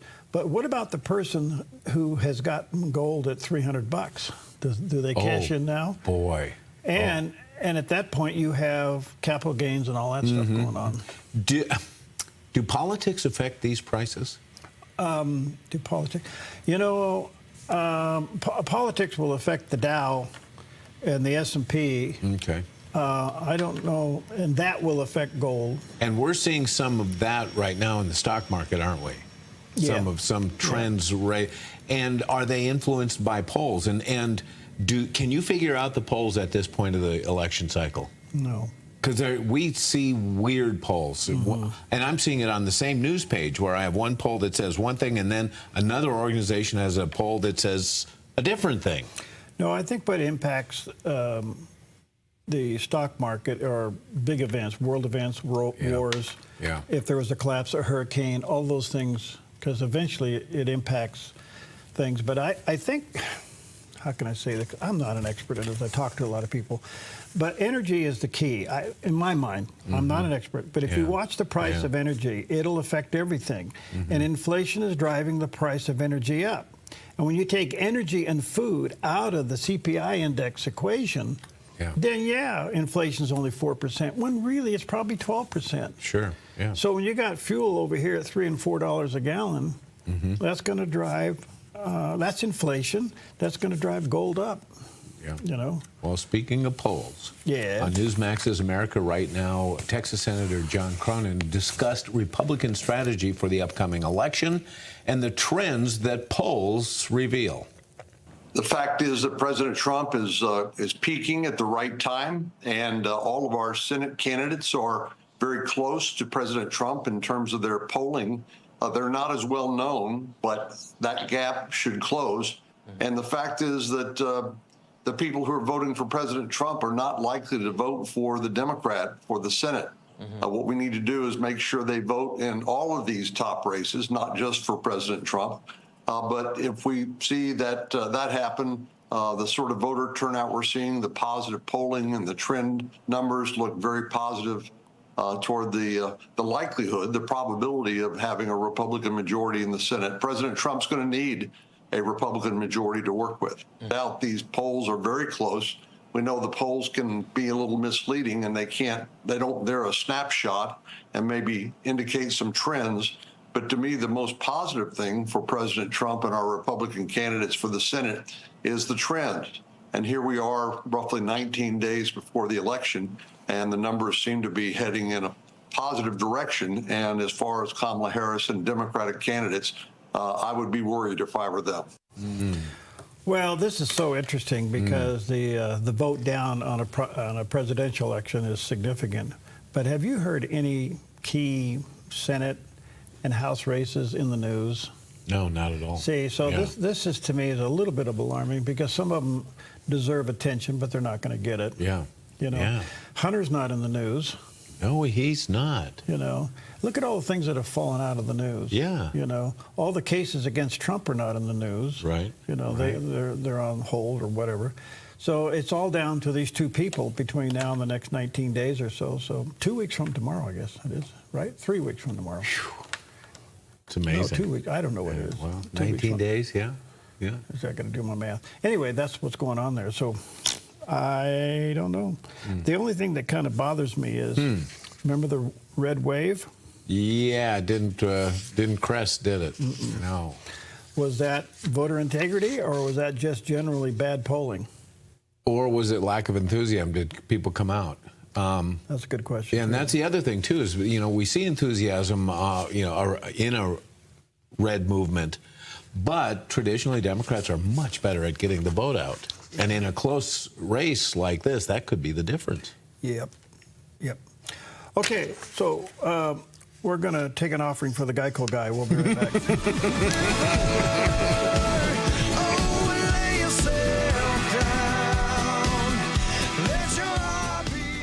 Your yard is where life happens, but it can be muddy and hard to maintain. Enjoy a maintenance-free artificial turf lawn all year round with Smart Lawn LLC. No mowing, no fertilizing, no watering. Our synthetic grass is beautiful and resilient. It's certified to be lead-free, and there's no need for pesticides. Safe for your children and pets. Smart Lawn LLC has all your artificial turf and putting green areas covered beautifully. 541-941-3538.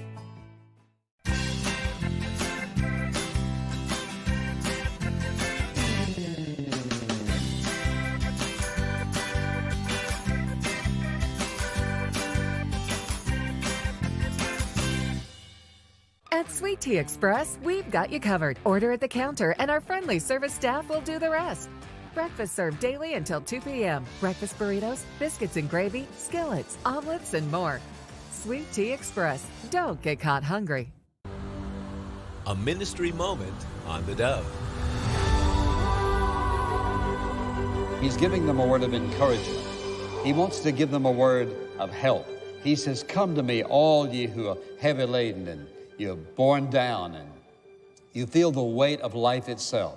And he says, "I will give you rest." Here's Jesus, the living Son of God, the sovereign God of this universe, now seated at the Father's right hand. And he says, "All power has been given to me in heaven and earth." So we know that whatever burden you and I carry, he is able to deal with it. Because the Bible's asked a couple of times, is there anything too hard for God? How can anything be too hard for God, who is sovereignly in control of every single solitary thing, who is omniscient, knowing all things, omnipresent, all things are in his presence, and he has the power to handle every circumstance of life. And what is he saying to us? Come to me. A ministry moment on the Dove.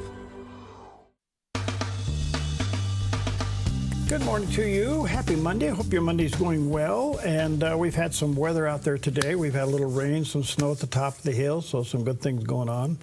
Let's check in with CBN News Watch and get caught up on the latest what's happening in the Middle East.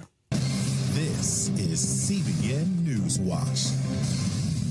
We begin in the Middle East, where Israel is promising that Iran will pay a price after the Iranian-backed group Hezbollah fired a drone at the home of Israeli Prime Minister Netanyahu this weekend.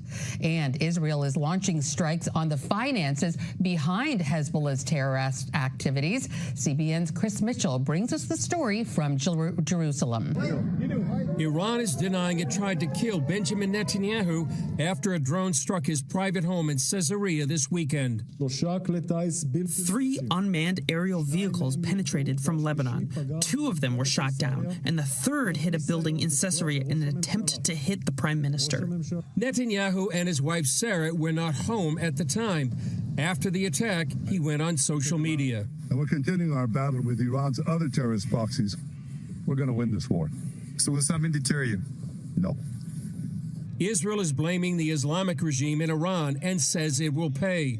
It's already expected to retaliate soon for Iran firing 181 ballistic missiles at the Jewish state on October 1st.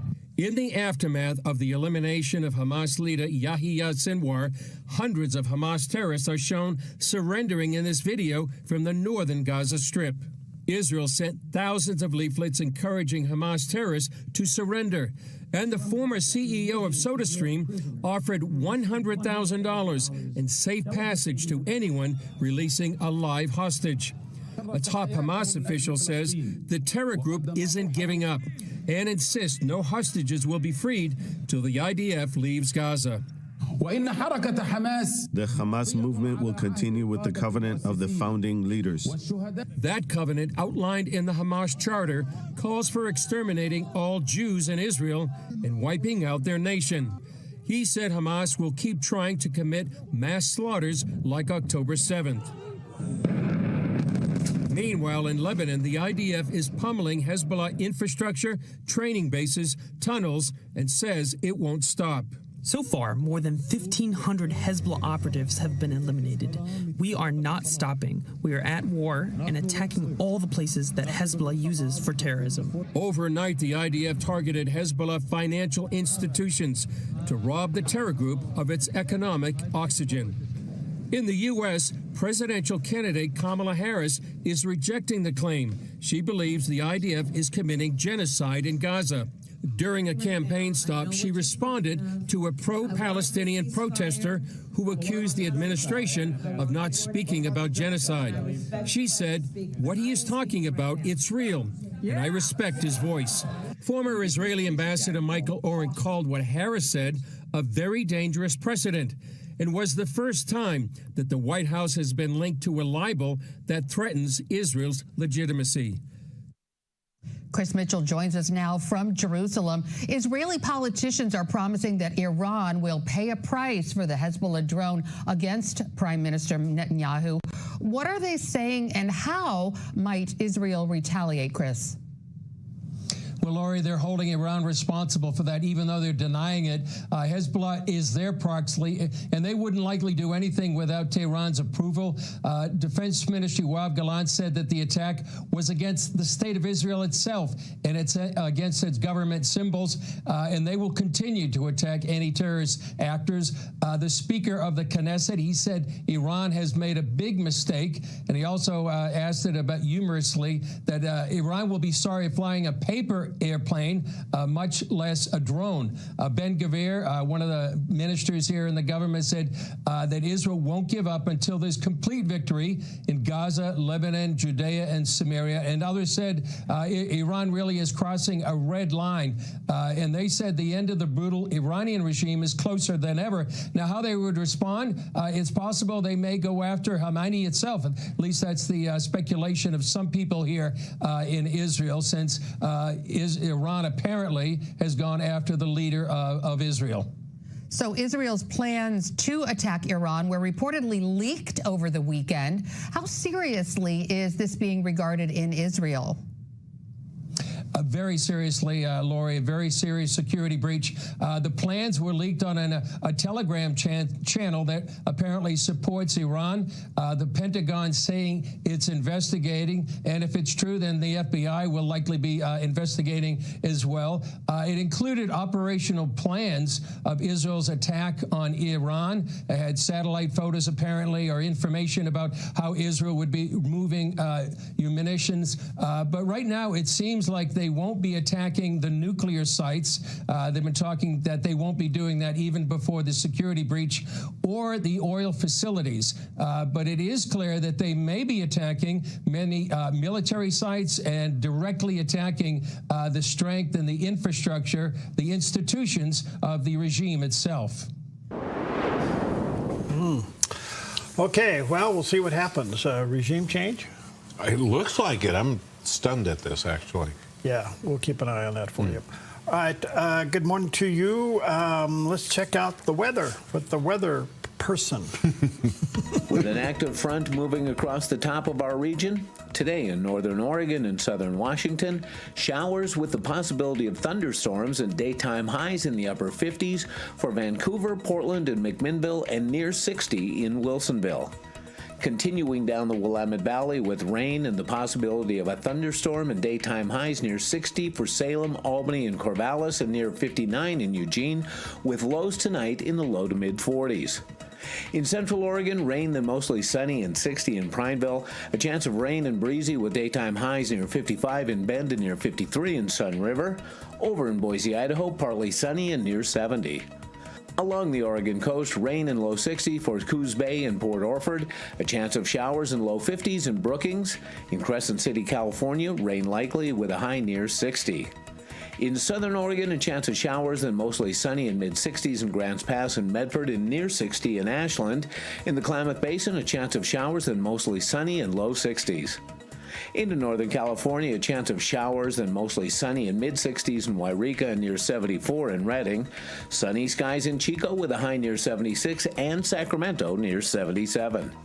In the Bay Area, patchy fog, then sunny and 75 in Santa Rosa, becoming sunny and near 74 in Napa, decreasing clouds and becoming sunny in San Francisco with a high near 69, and today in San Jose, sunny and near 77. It's a look at your Monday weather on the Dove. Okay, there's you want to go ahead and give Chair 72 a description? Shrouded in fog. All right.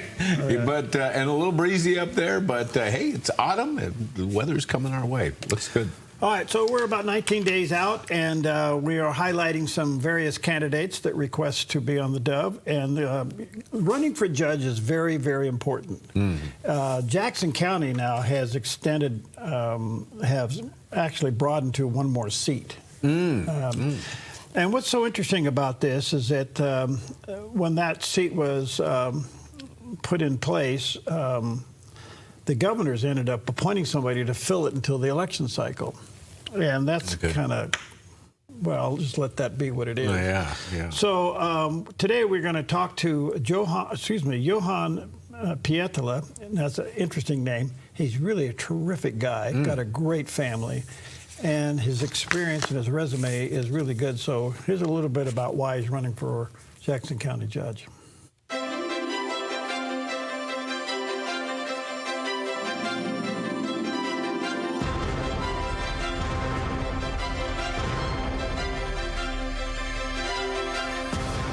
Welcome to Vote 24, and I am delighted to have with us today Johan Pietala. He is a candidate for the Circuit Court Judge here in Jackson County, which is so interesting. When I get to interview candidates to become a judge, I basically can't ask you anything. I mean, you can. I might not be able to answer, but... I mean, this really kind of fun, but it's extremely important. How are you doing? Good to see you. I'm good. Thanks for having me back. Good. You bet. Why are you running? What's this all about? You know, for me, it's just a matter of... you know, my concept of justice, and I want to be seeing the right things happening for the right reasons here in the county. You know, we were raising two girls here. It's important to me they grow up in a place where they see justice is happening. Okay.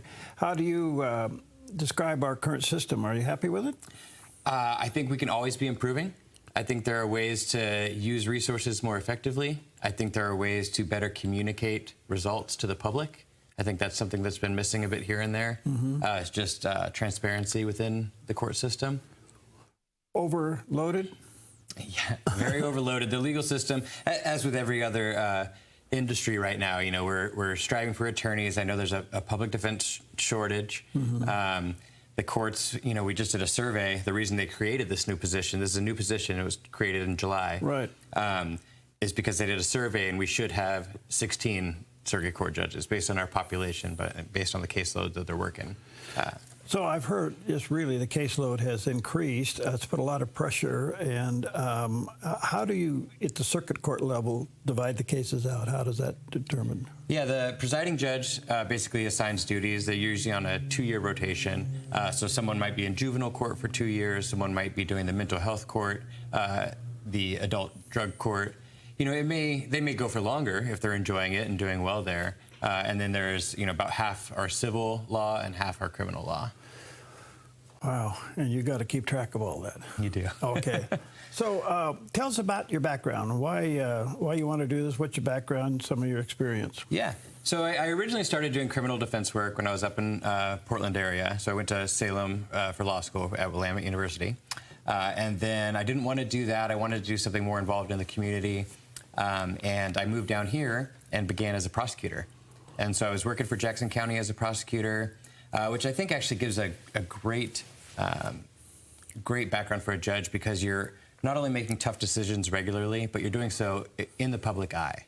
You know, people are scrutinizing your decisions. You're explaining it to the public, to the victims, and to the defendants themselves, why you're seeking a certain sentence, why you're charging a certain crime.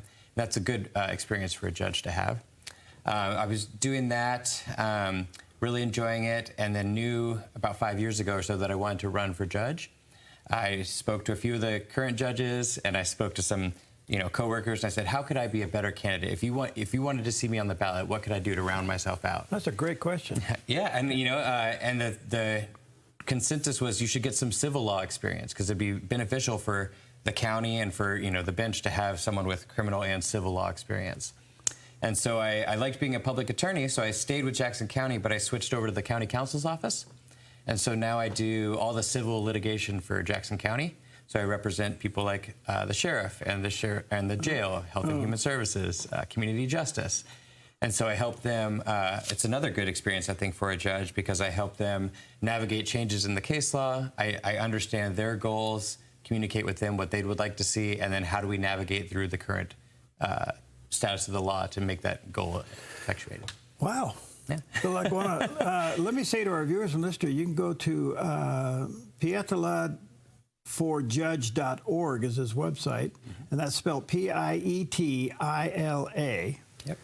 And I just found out where he's from across the ocean somewhere over there. Yeah. But anyway, you can go there and learn more about it. This is so interesting to me. Let me ask you this.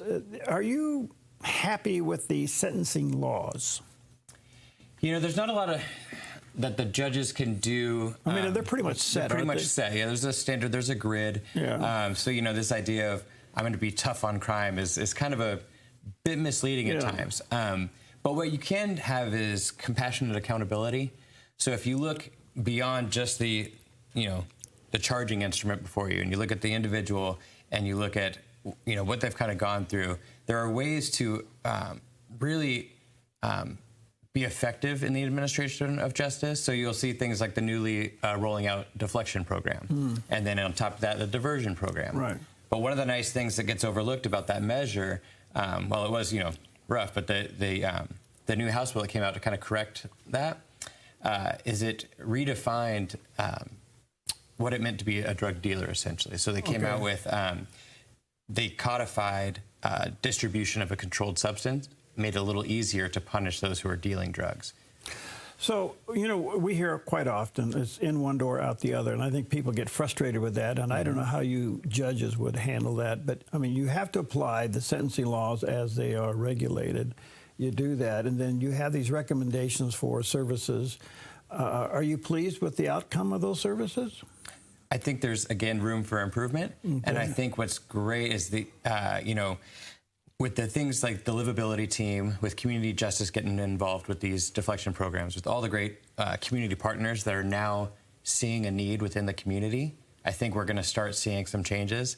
I think it's very important to have given back some teeth to law enforcement when it comes to the drug problems here. Okay. So, I'm excited to see what happens with the new changes in the law. Do you have enough room for you? I mean, I heard that you guys are running out of office space, too. Yeah, when I first moved down here, I shared an office with another attorney, and that office was a little bit bigger than this table. So, really? I'm happy to be doing the work, and where I'm doing it from is not going to be an issue for me. Okay.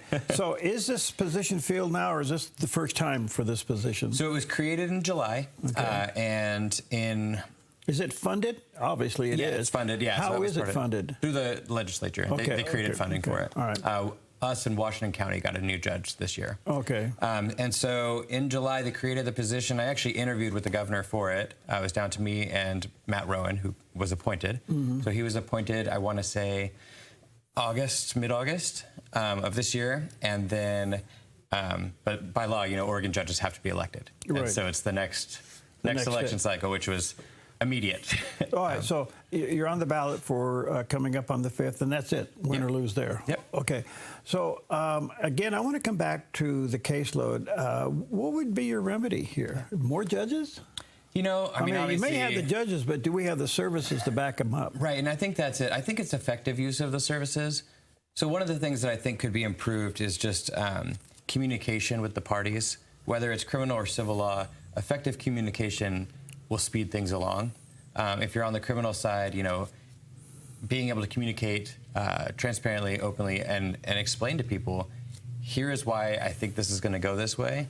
It will move things along. It'll free up the docket, and that'll allow more people to get involved. And if you're familiar with people like Community Justice or the Recovery Cafe, or someone who you can, hey, why don't you go spend some time with these folks and see if this is get you on the right track? They're in court less. They're doing the right thing for themselves and for the community. That'll help kind of free up the time and the resources. When the judge says, I think it's going to go this way, is that showing your hand, or is that just being honest? I think it's just being honest. I don't think there's any reason for a judge to ever hide the ball. I think they should be, and the parties should know coming in, if they've been communicating with an attorney, where things are likely to fall. There might be 1 or 2 questions that the judge has to sort through, and they're going to ask those questions. The attorneys are going to present the evidence, and then the judge can make the decision based on that. But I think one of the concerns I have is if people are altering their case or the way they approach a case based on what judge they're in front of. It shouldn't matter. The judge should be impartial. They should give each party the amount of time they need to present their case in full. They should listen to that presentation respectfully, and then they should follow the law. You're a fascinating guy. I only got a few minutes left. Tell people why they should vote for you. I think the best compliment I had been doing a lot of door knocking in the spring, talking to people about their concerns. A lot of it was a need to be transparent, but a lot of it was just they didn't feel heard. And the best compliment I got recently was someone said, if I were in a courtroom, I would love to be in front of you. And I said, that's great. And I said, well, why? What do you mean by that? And they said, you respect the people that come in front of you. And, I came from a pretty humble background.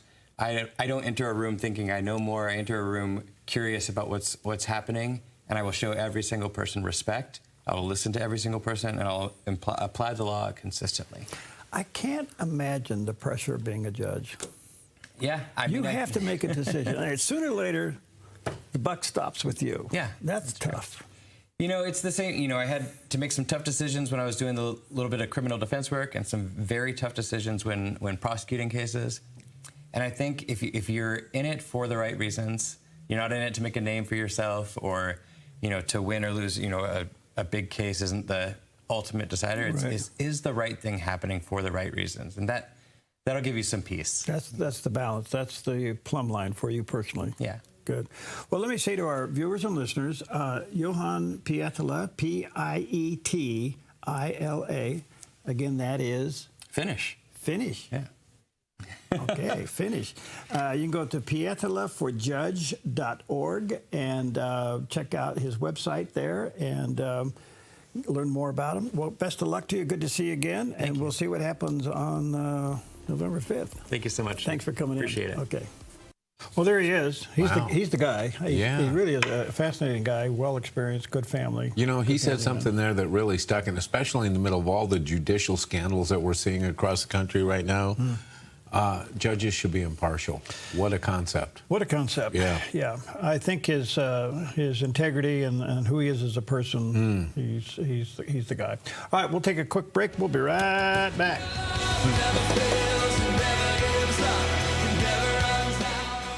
Thousands of satisfied customers make Jim Clark's Consignment Country the most recommended RV consignment lot on the West Coast. Even dealers recommend us. That success comes from dealing with only the cleanest pre-owned RVs at the best prices, no high-pressured salespeople, and treating customers with respect. And we've been doing this in the same location for over 40 years. Before you buy or sell your RV, see why so many satisfied customers recommend Jim Clark's Consignment Country. Family owned and operated at 1630 Rogue River Highway in Grants Pass.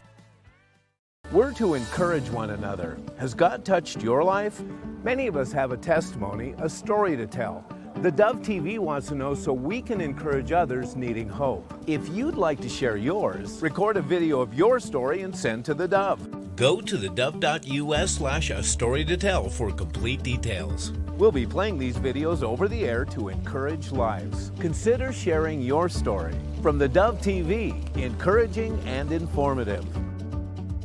Diseases and injuries that damage the brain can cause severe mood and emotional changes, known as neuropsychiatric symptoms. While not often talked about, These symptoms are common in people living with Alzheimer's disease and other dementias, Parkinson's and MS, as well as brain tumors, infections, and injuries. Neuropsychiatric symptoms take an enormous toll on everyone involved. The good news is that together we can shake the stigma by talking about them and recognizing them as medical conditions that can be effectively treated. Nigerian Christians in Iran are routinely arrested. Happily, Christians continue to suffer. In times of trial and affliction, you need to know the truth. One of the fastest growing Christian populations in the world. Join Wendy Griffith and George Thomas for Christian World News. Young people are the ones who are open to the gospel. Powerful stories of suffering and hope that affect all Christians.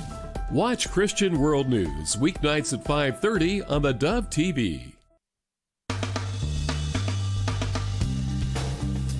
Okay, welcome back. Got some great guests coming up in a little bit. We'll talk to Major Fred Galvin. Nice to have him back. Retired Marine Corps, author of A Few Bad Men, discusses the latest headlines and shares some of his stories of his team ambushed in Afghanistan. Mm-hmm. You know, that's, you know, our withdrawal from Afghanistan is still one of the big military blunders of all time. Yeah, yeah. And then Reverend Bernie Lindley will be with us. He's the victor of the St. Timothy Episcopal Church in Brookings. Now, why am I having him on? Yeah. God bless him and his church have been feeding people over there for the longest time. And the city came in and tried to stop him. Oh, yeah. Yeah. And he won the case. And in the meantime, he's been back and forth to the Middle East, and he has his opinions on what's going on there. So all right. We'll talk to him about that. If you are a bird watcher and you want to get into the latest swing of bird watching, there are a number of new smart bird feeders available, and they'll allow you to get up and close and personal with your favorite bird.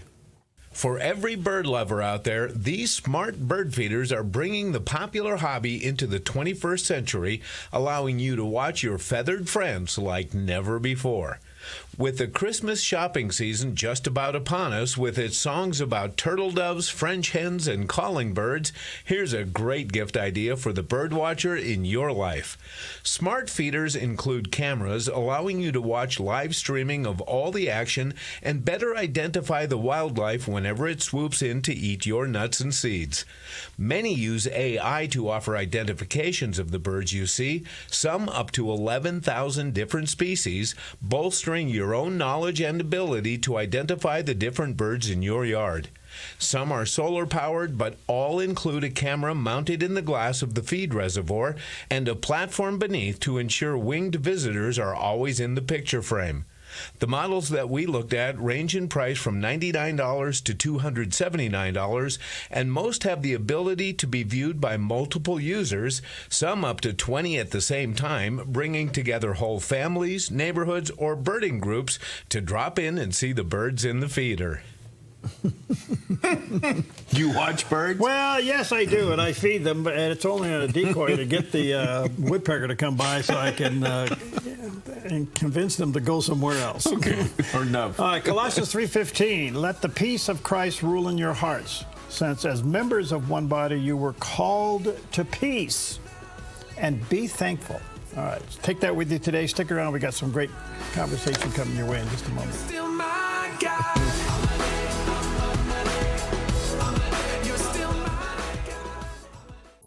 It can be puzzling assembling all the right pieces for your insurance needs in retirement. I'm Michelle Slate. Lighthouse Financial shines guiding light on retirement, investing, and insurance. Guiding you through the stormy seas of insurance, Lighthouse stands out as a beacon of hope, offering you wise counsel and biblically responsible investing. Lighthouse Financial. Call us today, 541-494-1034.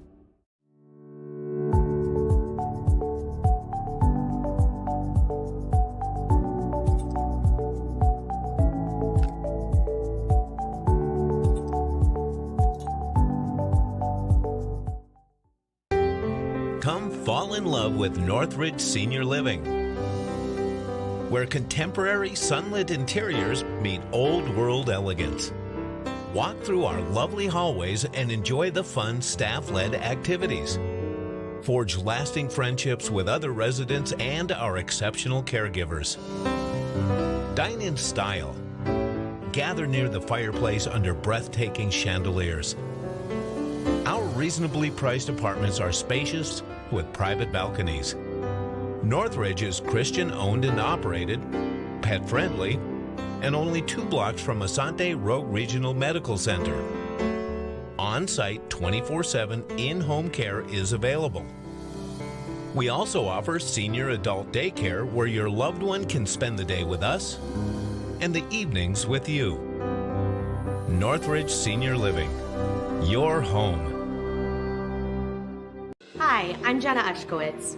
Animals protect, comfort, and give us their love. It's time we repaid the favor. American Humane encourages everyone to do 4 simple things. Adopt from a local rescue group or shelter, help animals in disasters by becoming an American Humane Rescue Volunteer, choose only humanely raised foods, and help endangered creatures by supporting American Humane certified institutions. Visit AmericanHumane.org to learn more. As the world watches from the outside, It's a big diplomatic tug of war here in the Middle East. go inside the story with Jerusalem Dateline. Israeli archaeologists are talking about a discovery that could change the thinking about the Temple Mount. Join CBN Jerusalem Bureau Chief Chris Mitchell and get the biblical perspective on the events shaping the world. What starts in Israel then ends up going to other places. Watch Jerusalem Dateline. Weeknights at 9:30 on the Dove TV. You're watching the Dove TV, encouraging and informative for Redding and the North State. Seen on KRDT 23, KDRC 26, Channel 16, Channel 29, and these Dove TV affiliates.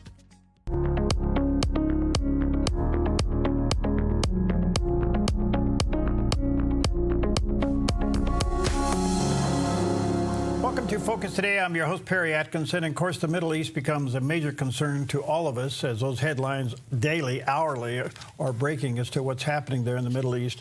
I'm very honored to have back with us today Major Fred Galvin. He is a U.S. Marine Corps retired, author of A Few Bad Men, the true story of the U.S. Marines' ambush in Afghanistan and betrayed in America. The Major has served over 26 years as an enlisted and Marine Corps officer. He has led hundreds of combat missions in Iraq, Afghanistan, and the Arabian Gulf. And while conducting combat missions in Afghanistan, he and 6 other Marines were falsely accused of war crimes, which led to the longest trial in the Marine Corps history and led to an acquittal. His book is a must-read, and you can go to commandoshow.com is the website. Commandoshow.com is the website, and there's a picture of that landing page. Major Galvin, good to see you again, friend. How are you today? Very good, Perry. Thank you for having me. You bet. Boy, so much to talk to you about. Let me just jump right into the Middle East. Over the weekend, a drone went after Prime Minister Benjamin Netanyahu's residence. What do you think about that? Unfortunately, these are the times that we live in that type of activity, whether it's the United States or in Israel. This drone technology is something that we need to be prepared for. They've mass proliferated these kamikaze drones. They're very inexpensive, and once they have the target location of someone, it's they can upload a payload and send it into to kill whoever they want or surveil whoever they want, whether that's for planning the next strike or extortion. But these are not just being used in Ukraine. Unfortunately, we're seeing them here in the United States, flying over some of our military bases more often without the consent of the U.S. military. That's actually prohibited at all of our bases and facilities. And a lot of this has recently been going on here at some of our U.S. military facilities with 5th gen aircraft, as well as like with Prime Minister Netanyahu. This is something that everyone needs to be aware of, and I'm sure our national security and our allies are making preparations to harden and improve the security, but you have to be constantly vigilant, Perry. Yeah. So let me drill down on some of the things you just said. If we know they're flying inside our airspace now over some of our military bases, a couple of questions, obvious ones. Why are we tolerating it, and do we know where they're coming from? I don't believe I've seen any open source information as far as the location of which adversary is doing this, but some of these countermeasures that are being used over in the Russia-Ukraine war, such as electronic attack and jamming, those we do have, and that technology is very effective and needs to be proliferated more if we want to prevent these from happening. So I'm sure, I'm not trying to tell you which stocks to buy, but this is something that is definitely in greater need, not just here in the Americas, but on the other sides of the world and all these war zones, is how to defeat. And then the jamming technology is going to be getting more sophisticated. As I have personal knowledge in Ukraine, that's one of the main things, is to be able to get through. The Russians have a very good plan to counter these unmanned aerial systems by just jamming the frequencies that they're on and defeating the unmanned aircraft. How would you rate Israel's response to the barrage of missiles coming in from Lebanon? I would rate it very well. There's nothing that's 100%. There's no absolutes when it comes to, when they're sending hundreds of missiles, and they're also doing this at our U.S. Navy ships. The Iranian-backed Houthi rebels, they're firing hypersonic missiles, regular missiles, drones. That is very expensive when the United States responds with a lot of these missiles that are very expensive to small drones. But just like with Israel, the United States is constantly, right now, it's not really being covered in our U.S. mainstream media at all, the number of attacks, and they're wounded and actually killed in action are U.S. American service members. But as I said, Perry, nothing is absolute. Nothing works 100%. We've just a week and a half ago used the USS Cole and USS Buckley to fire in support of Israel against some of these Iranian drone or Iranian missile attacks, as well as moving, as we well know, the THAAD anti-missile battery into Israel with 100 American soldiers. So we're trying to bolster this very non-invasively with a small amount of forces, but this can be seen as provocative by Iran and other non-state actors in the Gulf state areas. So this can definitely has the potential to lead us into something larger scale, which is, I'm sure, not what this administration is seeking right during the election season. Do you think with the recent strategic attacks of leadership, both in Gaza with Hamas and Hezbollah inside Lebanon, is it mortally wounded or just set back? I wish it was mortally wounded, but unfortunately, it is the latter, just a setback. These organizations, what they believe in, they are prepared with a succession of command, and they activate that immediately. They know who that person is. That person rises up, just like in the U.S. military or our allies, and they step up. Depending on their capabilities, they may be a little bit more cautious because they know, in this case, the Israeli special operations are carrying out precision raids. So but we've seen this during counterterrorism operations all around the world. Sometimes it backfires as they go underground and they splinter into so many different groups. It makes it even more challenging than if they were operating openly and in a consolidated manner. But when they distribute, it requires greater resources on our part. But they can plan. They can plan in very effectively and using good security. And then but I have to give my hat off to the Israeli defense forces as far as their ability to strike and be very effective in these raids against high-level, what we call high-value individuals. How significant, in your opinion, Major, was the Sinwar assassination? This is very effective. And just like when President Trump was the 45th president, carrying out these precision raids lets everyone who are our adversaries know, and in this case, the adversaries of Israel, that you can plan, you can do this, but you will be targeted, and it is extremely effective, as well as a lot of this information warfare that goes on when you hit a target and there's civilians around. That is used against the U.S. and its allies. But when you go after a specific individual, and it's very precise, it's very effective, that does send fear amongst their ranks, sends them underground. It delays a lot of their operations, as well as it prevents the enemy from using, they dropped a bomb and it hit this school or a hospital. But when we conduct a precision raid against a target and that individual is killed, it's a huge success, in this case, for Israel. What does your intelligence tell you about U.S. involvement working alongside Israel with some of these attacks?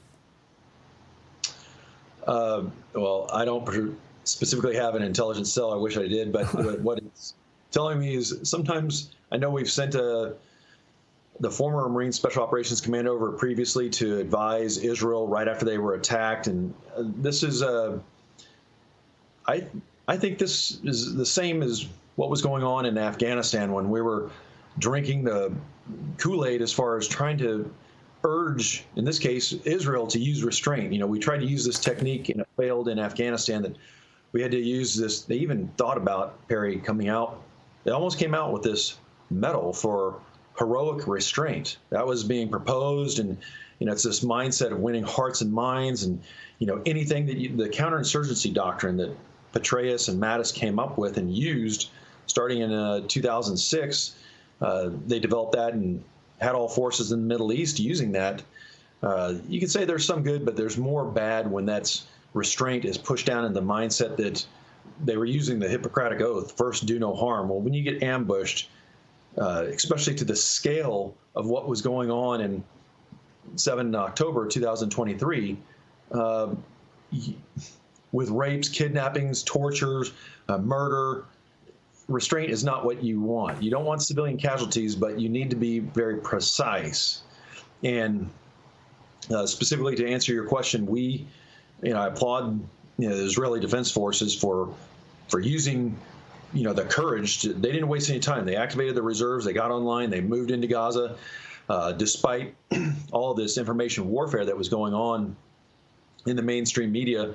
But the Americans' response, as far as like sending a 2-star general, now 3-star general, to convince the Israelis to use this restraint. The Israeli military is the most specific as far as using restraint, and they know. It'd be just like us counseling the British when they were having their issues with the IRA. I mean, that is their world. They know very well about how to go conduct operations against terrorists.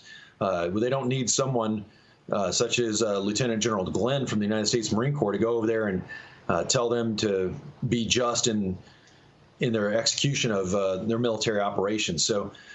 But overall, the United States does have good relations with the Israeli Defense Forces. I just think that sometimes this administration is trying to get overly political because they're trying to appease, in this case, with this season going on, voters from both sides, voters who are pro-Israel and then also voters who are pro-Palestine and Iran. I think the Democratic Party is trying to play politics with both sides merely for voters here in the United States. Given the strategic success of the IDF on Hamas leaders, Hezbollah leaders, even Hamas leader inside Iran, should the Ayatollah be worried? Very worried, yes. And he is. He understands what's going on. unfortunately, this administration in the United States and the Department of Defense, there's been security leaks on potential preparations on the Israeli side to deliver a strike into Iran. And the Ayatollah knows very well about this. They've been speaking about this for openly and to the United Nations for over a month. And the Ayatollah knows he is a marked man. And but we can say this here in America because we have free speech, but we also need to understand that just like the president of the United States, the former president Trump is a target for a strike that he did. But these operatives, these Iranian operatives, are also in the United States. They've came across our border, and I would submit that President Trump is not the only one who they have as a priority target. That we have a massive security issue, not just in the Pentagon with leaks, and that is a huge compromise that did grave damage to the United States recently, but also that what's going on not just our southern border, but how we're flying people into the United States who are known criminals. This is aiding the enemy. This is not something that the United States should tolerate. And here we have our chance coming up in a couple of weeks to make sure that this type of situation is corrected, and it can be corrected. And we saw how President Eisenhower quickly, swiftly, and effectively deported people out of the United States, and that's what the action we need to take, in my opinion, Perry. All right, let me take a quick break. I have more for you, and I want to get into the book, but delighted to have back with us Major Fred Galvin, retired U.S. Marine Corps. His book is entitled A Few Bad Men, The True Story of the U.S. Marine Ambush in Afghanistan and Betrayed in America. There's a picture of the cover of the book on the screen. He does have a website. Commandoshow.com is the website. We'll be right back. For 68 years, Ray's Food Place has been the fresh choice for your family. We're your local employee-owned grocery store. Count on us for hot buys every week and fantastic Friday one-day deals. Here's this week's one-day special offer. But remember, fantastic Friday deals are only available one day each week. Community-focused and convenient. That's Ray's Food Place. Proud to be your local employee-owned grocery store. It's time to run to Ray's. Representative Kim Wallen is a strong advocate for Medford and our state capital. She's dedicated in finding the best solutions for the problems facing Medford. In a challenging economy and ongoing housing shortage, Kim is working to repeal laws that fail to protect us from the threat of fire, and instead she is pushing for modernized, active forest management. I'm Kim Wallen, and I would be honored to continue serving as your state representative. For a healthier Medford, vote for Kim Wallen. Paid for by Friends of Kim Wallen. Every day, thousands of these precious creatures die, murdered because apparently no one wants them, taken with their entire life before them. But in reality, there are many loving people who desire to adopt them, who will take every step to love, care for, and raise your unplanned child in your place as her parents. Christ belongs to all people. He belongs to the whole world. For 60 years, Billy Graham and his team took the message of Christ to the world. Have you been born again? Telecasts of Billy Graham crusades continue to reach millions with the gospel. If you repent, he will forgive. Relive these moments on Billy Graham Classics. Jesus said, follow me. Come and change the world with me. Billy Graham Classics, Fridays on theDove TV.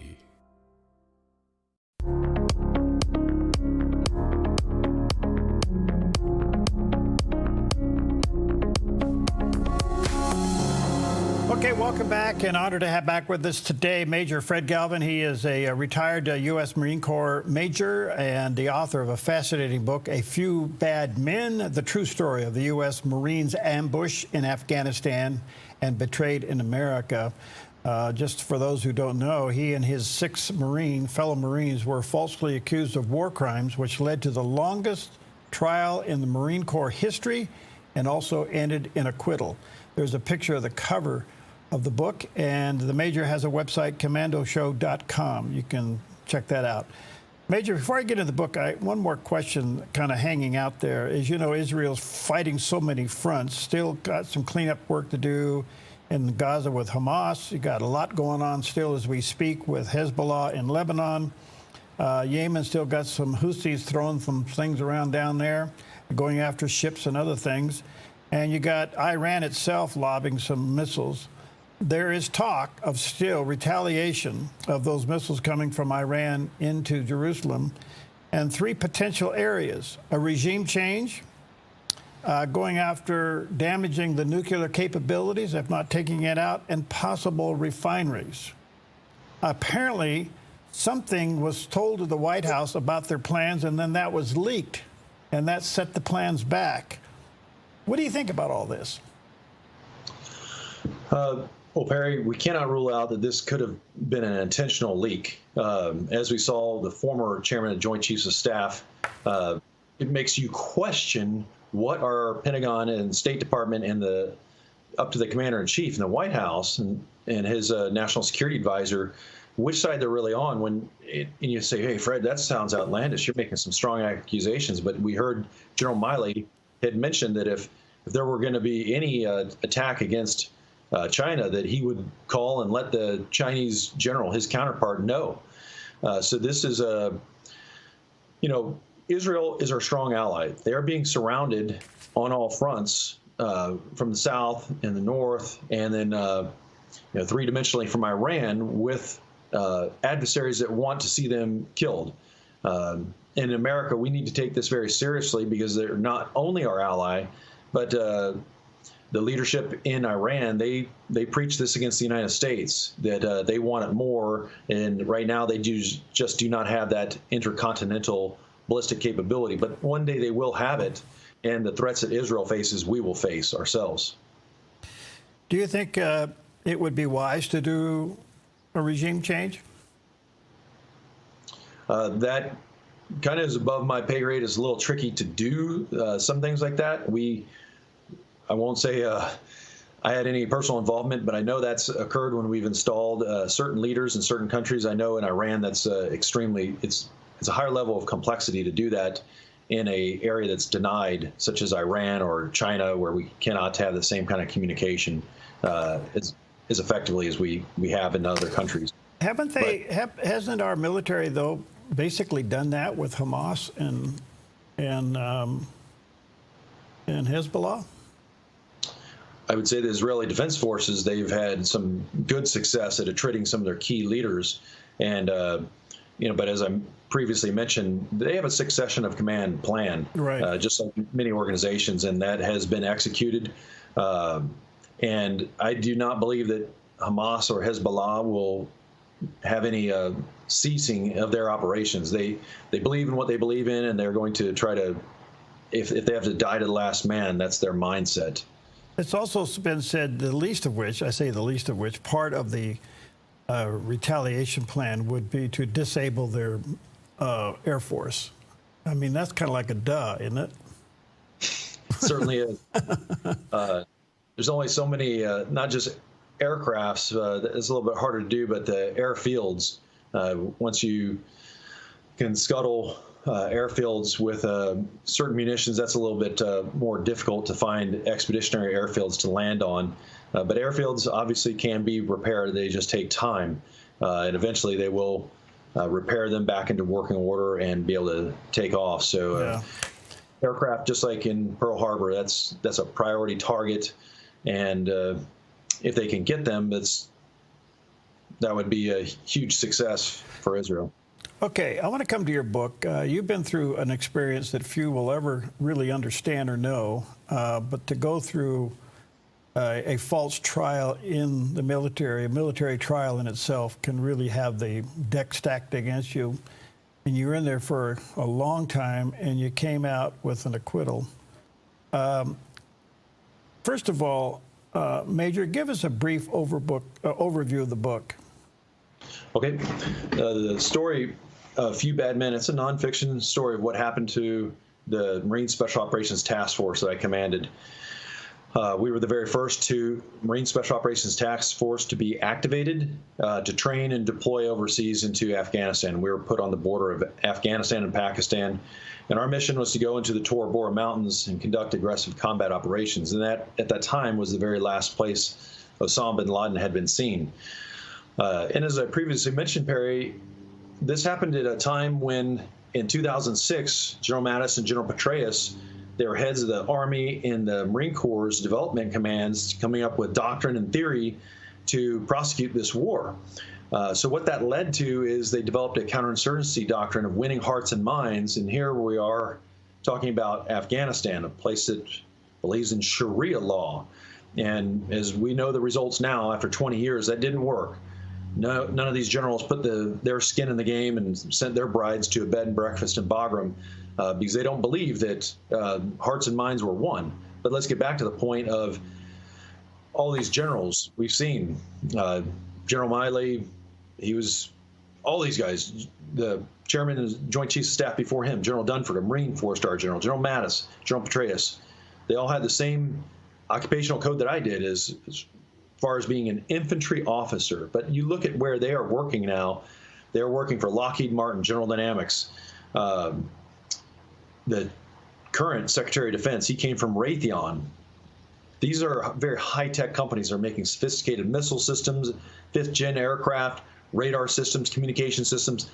Nothing that any of us have any idea of how to do other than these 4-star generals that retire out of either the Pentagon or, as in Secretary of Defense Lloyd Austin's case, Central Command, just like General Mattis retired out of being in charge of all these Middle East wars.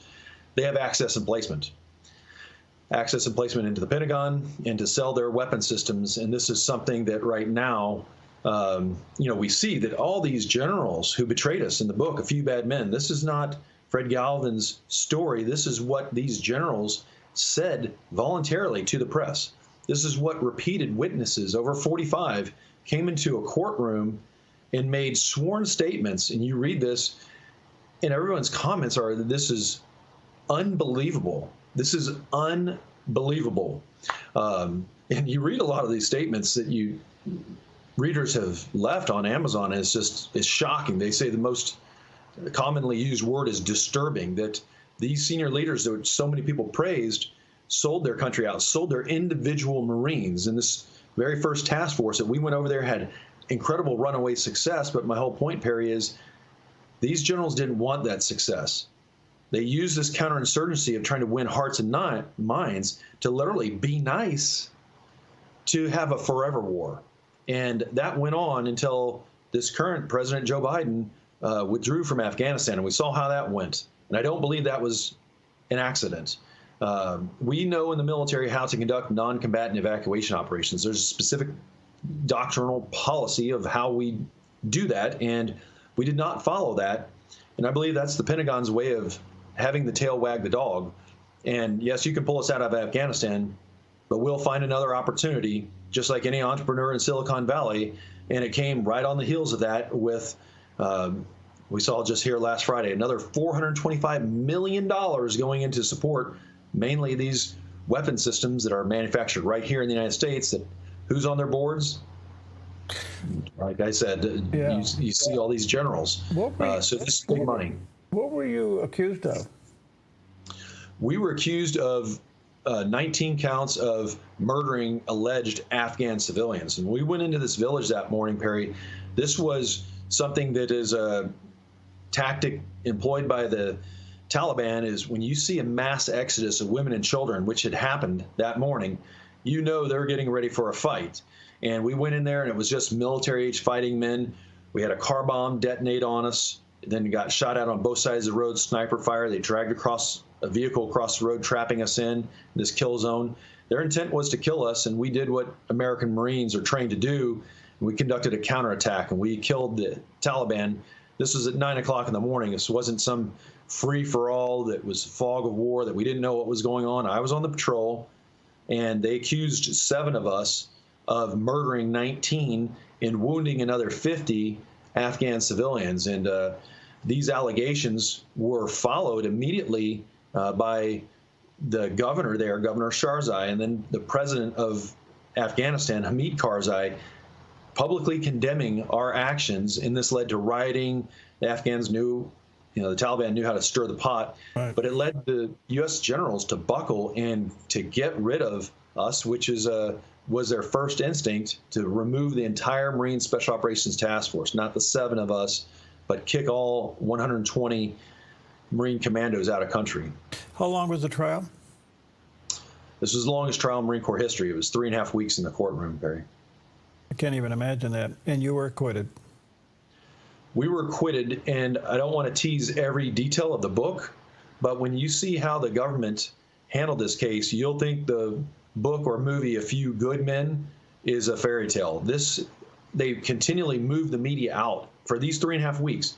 Any witness that had exculpatory evidence, they would remove the media, not into the gallery, or out of the gallery into the lobby. They'd put them 2 buildings over and on the 2nd floor, so they couldn't hear a single word from any witness. And obviously the prosecution and defense has the opportunity to pre-interview witnesses, but you read this book, and it took me 11 years, Perry, to get these courtroom documents, which what I just described to you is a garden variety gun battle. This isn't Jason Bourne's knock list or anything top secret, but to get the courtroom transcripts declassified, I had to go to court twice, federal court, and it took me 11 years to get this declassified. When Americans read this, it's shocking.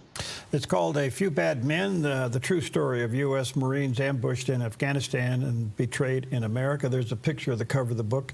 I'm sure you can get that online. Check it out. And also, commandoshow.com is the Major's website, commandoshow.com. Well, first of all, Major, thank you for your service. Thank you for your transparency and time. So let's stay connected. I think you have a lot to share with us. Thank you. I'd love to. Have a great day. God bless. Bye-bye. Bless.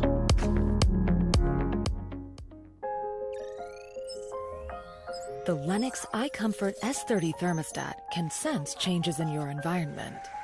It even knows when you come and go. So now your home's most important system is also the smartest. Metal Masters can give you the smartest home comfort system available. It knows when you're away and adjusts when allergens and humidity get uncomfortable. Trust Metal Masters to provide perfect air for your family. Lennox. Air is life. Make it perfect.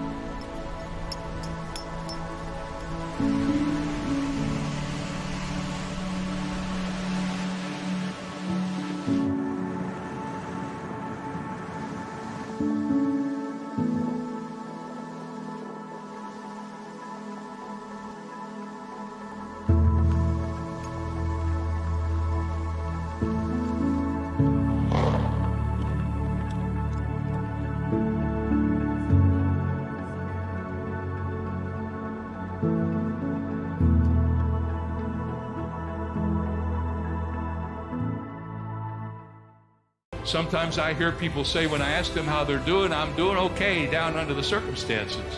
But we don't belong under the circumstances. We belong above the circumstances. We're not undercomers, we're overcomers. Amen? Live a life of unstoppable strength, unmovable faith, and unbelievable power. Discover how you can be an overcomer.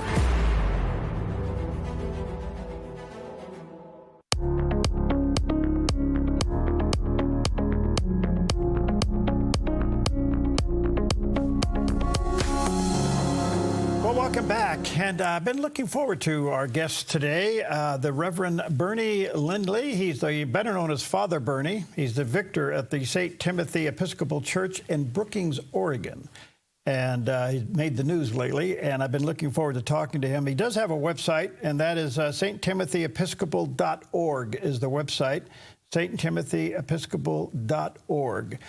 So can I call you Father Bernie? Yes, please. Thank you for having me on. Good to see you. Thanks. How's the weather over there today? It's raining, but we need some rain. We can't complain about that. Oh, great. You know, I've been following your story here, and I'm just, my head's kind of on tilt. You're over it now, but you were battling, doing what God has called you to do, which is feed the hungry. Absolutely. And house the homeless. And the city. Not house. Well, we weren't housing anyone. Well, I guess you mean because of the parking lot ministry? Well, we had people living in our parking lot. Well, that is true. Go ahead. Well, again, I guess what I want to say here, Father Bernie, is that you were doing what the church is supposed to do. You were helping the down and outers, and the city didn't like it. Tell us the story. Yeah. So one of the confusions, and that's the reason why I kind of interrupted you, I'm sorry about that, was that there were people who thought that we were running like a gospel mission, like we were running a, like people were living here at night. And what happened was during the pandemic, we were concerned that there would be folks that wouldn't have any place to be, and they'd be kind of out in the loose, running around perhaps, exposing the community to COVID. And the city had asked us to put people in our parking lot. So we had 3 different cars with people living them in our parking lot during that time. And the city had asked there's 15 churches in the city limits of Brookings, and the city had asked all 15 churches to participate in this, which would have made, there would have been like 45 people would have been safely in a safe place to be. But we were the only ones who accepted that challenge. And so we had the people living in our parking lot. And, the services, there wasn't any public mental health. There wasn't any, the Oregon Department of Human Services was pretty well closed down. And so we couldn't get any behavioral health, any mental health for the people that were living in the cars. And after a period of time, they started to devolve in their behaviors. And that became very alarming for the people who lived near us. So when they had a petition, and when that kind of turned into a problem, we cooperated with the city, which we always try to do, and we terminated the parking lot ministry where the people were in the parking lot. But the city, for some reason that I still can't understand, decided that they needed to regulate our feeding ministry, and so they told us that we could feed 2 days a week instead of the 4 that we had been feeding at the time. They wanted us to limit how many times we were feeding people, and that didn't work. That didn't sit well with me. I couldn't, to get a permit to feed people, that wasn't going to be an option for us. And the deal is that when you get a permit, first of all, we're a church. We're not a restaurant or a business. We're not for profit, obviously. No money changes hands. But that's the problem is that permits can be taken away, and we don't need a permit to practice our faith, right? Right. So that's kind of that's why we filed the lawsuit against that ordinance. All right, so let's unpack this a little more. When they asked you to put the people in your parking lot, then it became a problem, and they wanted you to stop that. Where did those people go? Oh, they some of them went alongside the road along Highway 101. Mm-hmm. They were a lot of. They went into the national forest. They didn't leave the community. A couple of them actually did, because they needed to be in a mental hospital because of how their mental health had devolved, and so 2 of them did end up in the mental hospital. And then from there, apparently, they were able to find some sort of stability in their lives, because I think that they're doing fine now. But one of them, we were able to get another gal housed. She had a small child, and we were able to buy a single-wide manufactured home in a park. And we moved her in there so that her and her son can, try to have better stability in their lives. And then another guy, he lives in a minivan now, and I'm not sure where he parks it at night, but I see him from time to time. So it didn't solve homelessness, but because we were working with these people, several of them ended up, all of them, in fact, ended up getting better stability than they had before they came in contact with us. Gosh, that's wonderful. But in the meantime, you still were feeding the hungry, and that seemed to be a problem with the community. What was their issue with it?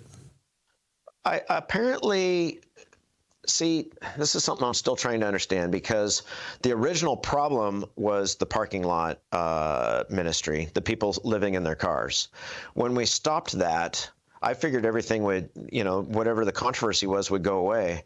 But instead, they pivoted from trying to stop us from having people in their cars to feed. And I think it's because they perceived that it was having too much of an adverse impact on this neighborhood right here. And part of the thing that drives me crazy about that is that the other churches, we're not the only church that feeds people. There's 4 or 5 churches that feed people, and one of them is just at the other end of the street. It's whatever that is, 300 or 400 yards away at the end of the street. It's the Brigham's Presbyterian Church. And then just up the other street is the Roman Catholic Church, Star of the Sea. And they're like, I don't know, an eighth of a mile away. So it's the other feeding ministries are still right here in the same neighborhood. And we're not very far from the school, but I don't know. They thought that the unhoused people were going to bring crime into the neighborhood, but the fact is that unhoused people are far more likely to be the victims of crime than the perpetrators of crime, especially mentally ill people. So they were requiring you to take out a permit. You said no. Then what happened? Well, they were going to fine us something $720 a day or something for feeding people, and so we filed the lawsuit, and they chose not, while we were in litigation, they chose not to actually levy the fines. But at some point in the middle of all that, they said that our other ministries, people come here and they use the shower, they get laundry vouchers because we have a partnership with a local laundromat, and that's managed through us. We also have kind of like a day shelter. People come in during our office hours and they recharge their phones and they get a cup of coffee and maybe they eat some oatmeal. And then we also help people navigate resources. So we help people get signed up for the Oregon Health Plan, Medicaid in Oregon. We help people get birth certificates and ID cards and driver's licenses. We've obtained cars for people. We don't let anybody have a car unless they can legally drive. So they have to have insurance, they have to have a driver's license, and they have to have the ability to pay for gasoline and whatnot. So sometimes we've had people that either their driver's license has been suspended, in which case we help them get their driving privileges reinstated, and sometimes they don't know how to drive because they've never driven, and in that case we on 2 different occasions we've taught people how to drive. So there was this, so the city said that we were a social services organization, and we're not zoned to provide social services. And, we don't call it social services. We call it doing the work of Jesus Christ. We call it ministry. Mm-hmm. And they saw it as something else, and so they gave us a notice to abate, that they were going to take action and fine us for that as well. And we asked them to reconsider while we were still in litigation, and they kind of held off. So we never actually were levied any fines, but there was the threat of it. Most definitely there was a threat of it. Before I go on with the case itself, how did you handle this in your own heart, thinking that your city wasn't going to allow you to do what you've been called by God to do?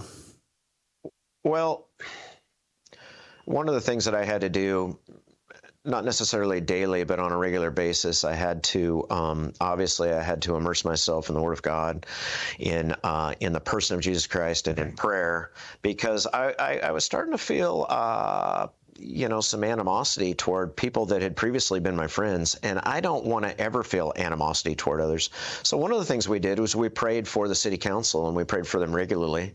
We prayed for the mayor, we prayed for the city manager, we prayed for all the various different people who were making decisions in the city government, and we prayed that God's will would be done in this place, and God has not failed us. Christ never will. And, here we are.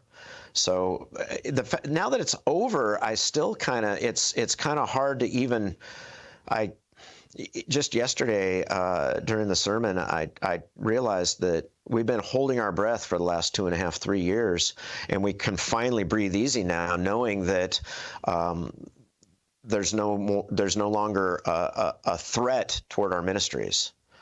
So that was almost kind of a celebration yesterday. And it took all the way into, I mean, it's been resolved for a couple of months now. Finally, the financial component was taken care of, because we still had to settle how much money they were going to pay for our, to reimburse our legal team. The church never got any money from the city of Brookings. It was our legal team that had to be compensated.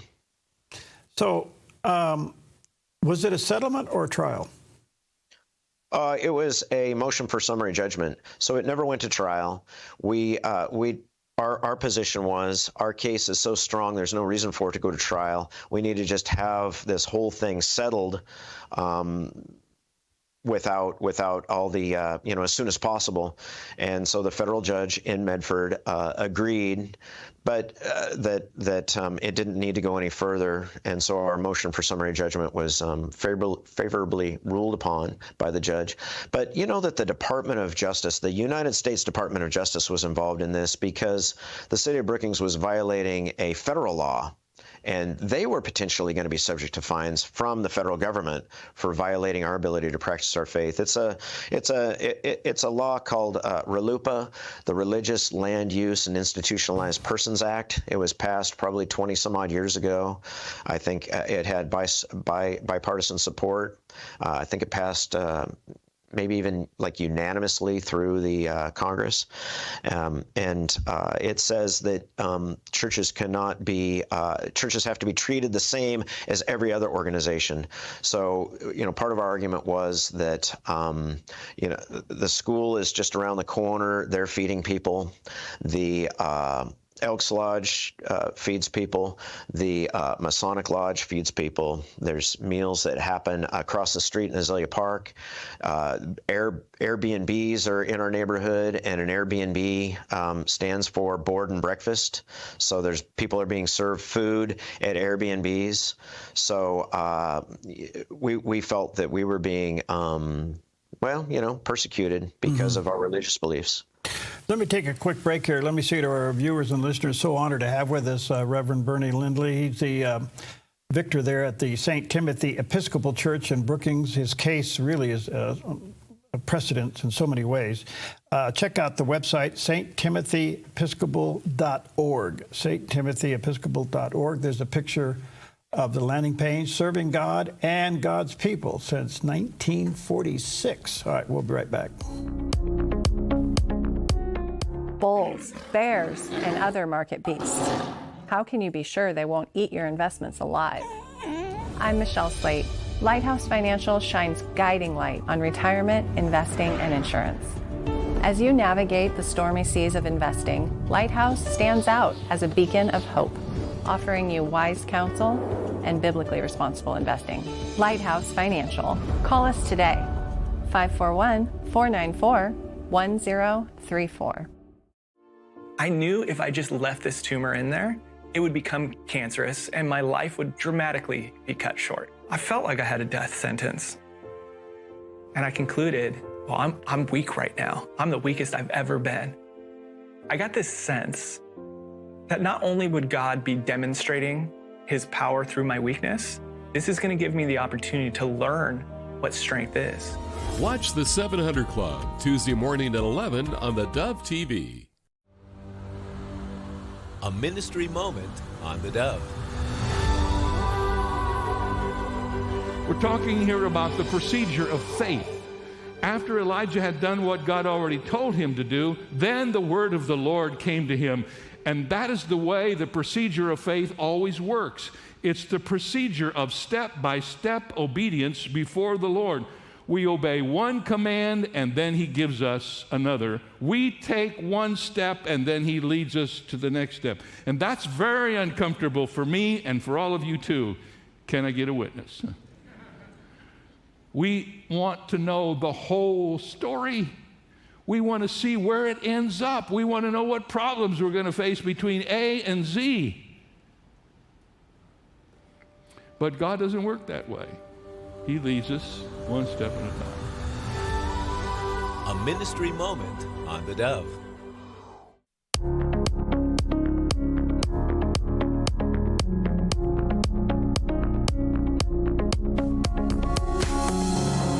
Okay, welcome back. And so honored to have with us today Reverend Bernie Lindley, better known as Father Bernie.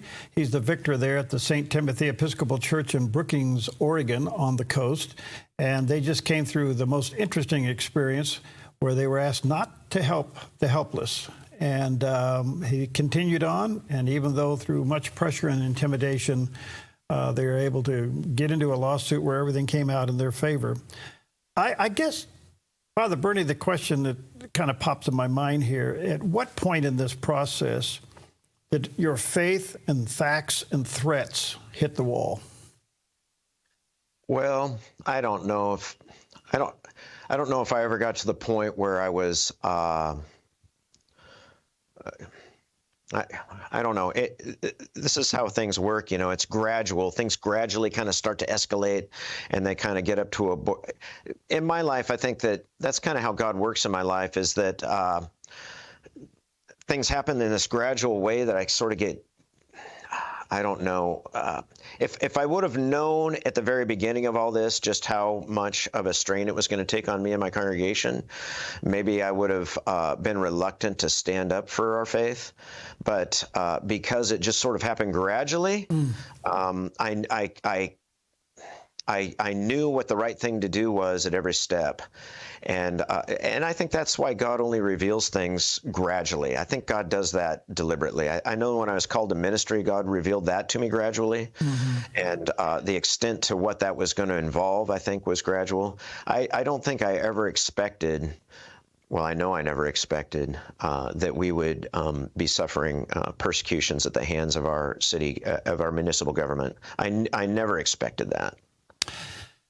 So you're on the other side of it. Have other churches been emboldened to join you in feeding people? Well,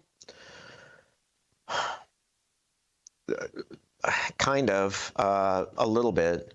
But, you know, we've been doing this since 2009, and it's really been the same churches for the most part. It's been the Lutheran church here in town. It's called Trinity Lutheran. It's been the Roman Catholic Church, Star of the Sea. It's been the Brookings Presbyterian Church, and it's been us. And originally, the very first church that was doing a soup kitchen was the Seventh-day Adventist Church here in town. But they kind of they got overwhelmed, I guess, a few years ago, and so they were doing. They were doing the Monday meal, and after a while, we picked up the Monday meal because they weren't able to do it anymore. But the Nazarene Church in town here hosts a couple of Saturdays a month, and but the people, and it's kind of cool. It's sort of an ecumenical thing that they do, because it's the people from the Foursquare Church that actually serve the meal at the Nazarene Church those 2 days a month. So that part is that those 2 days are that's new. And then the other Saturdays, you know, the first, third, and fifth Saturday we do. How has this experience impact the spiritual life of your congregation? Well, for one thing, we know we have an overriding sense. We have this all-encompassing sense of Christ's presence in this place. We have an overriding sense of the Holy Spirit active in our lives, and we know that we are continuing the work of Jesus Christ that he started during his earthly ministry when he was incarnate. We have a very strong sense of that, and we always did, but this just kind of confirmed for us that that what we do in the name of Christ, we do. It's I don't want to be, melodramatic, but it's kind of life and death for a lot of our people.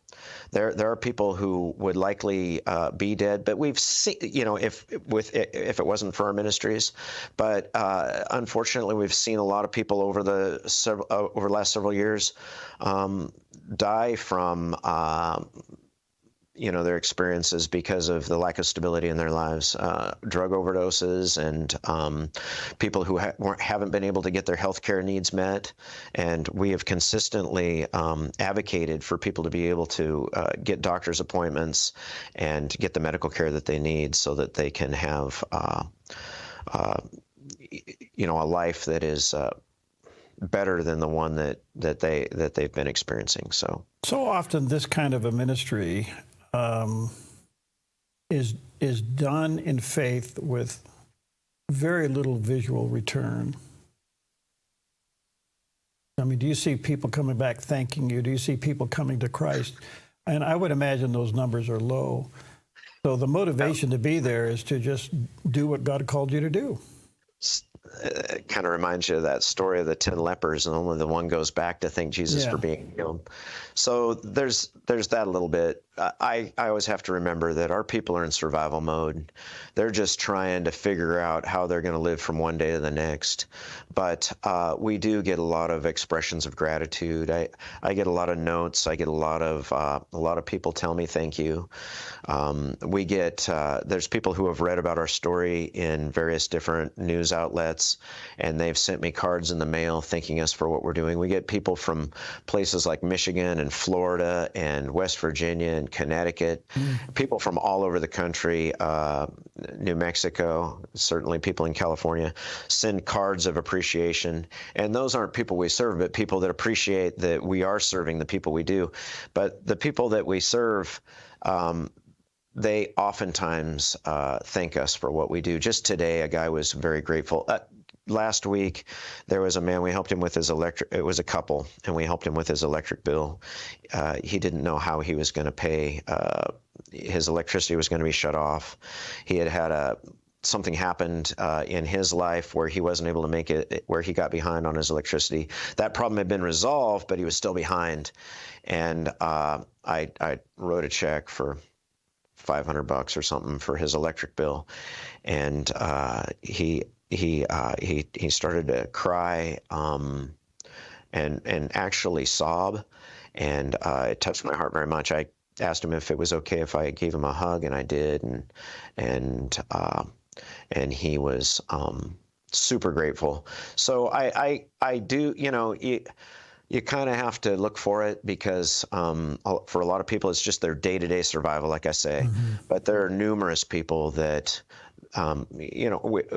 so, you see that we have our altar right here, and we have an altar rail. Can't really see it in the camera, but, when we do communion every single Sunday, and we like to kneel when we receive communion, because that's our reverent posture that we take on when we come before God when we receive the sacrament of Holy Eucharist. That's what we call communion, is Holy Eucharist. And what the thing is that we bring people in to the sanctuary, and we kneel with them at the altar rail, and we pray with them, and we anoint them with oil, and we lay hands on them, and we gather around them, and we lift them up in prayer. And people are so grateful for that. And we cry a lot in this church. In fact, we have I was looking to see if I had it right here in front of me, but we have Kleenexes in the pew at all times, not just for funerals, but at all times we have Kleenexes, because we cry in this church because we feel the presence of Christ so deeply that it leaks out of our eyes. Gosh, that's beautiful. Has this changed you? Well, I think it's made me a better Christian leader. I think it's, I feel like... I got about a minute. Go ahead. I feel like I had the opportunity to step up and bear witness to Christ in our community, and I'm glad to know that I was able to bear up under that. And 30 seconds, how would you describe your relationship with the city today? Well, I'm letting a little time go by before we re-engage with management. Okay, I understand that. All right, you can go to sttimothy.episcopal.org. That's Father Bernie's website, sttimothy.episcopal.org, and check out what they do, serving God and God's people since 1946. Father Bernie, thank you for being so transparent and sharing with us today, and thank you for standing up. Thank you. Well, thank you for having me. Yeah, all right. Next time in town, I'll come knock on your door. I look forward to that. Okay, see you then.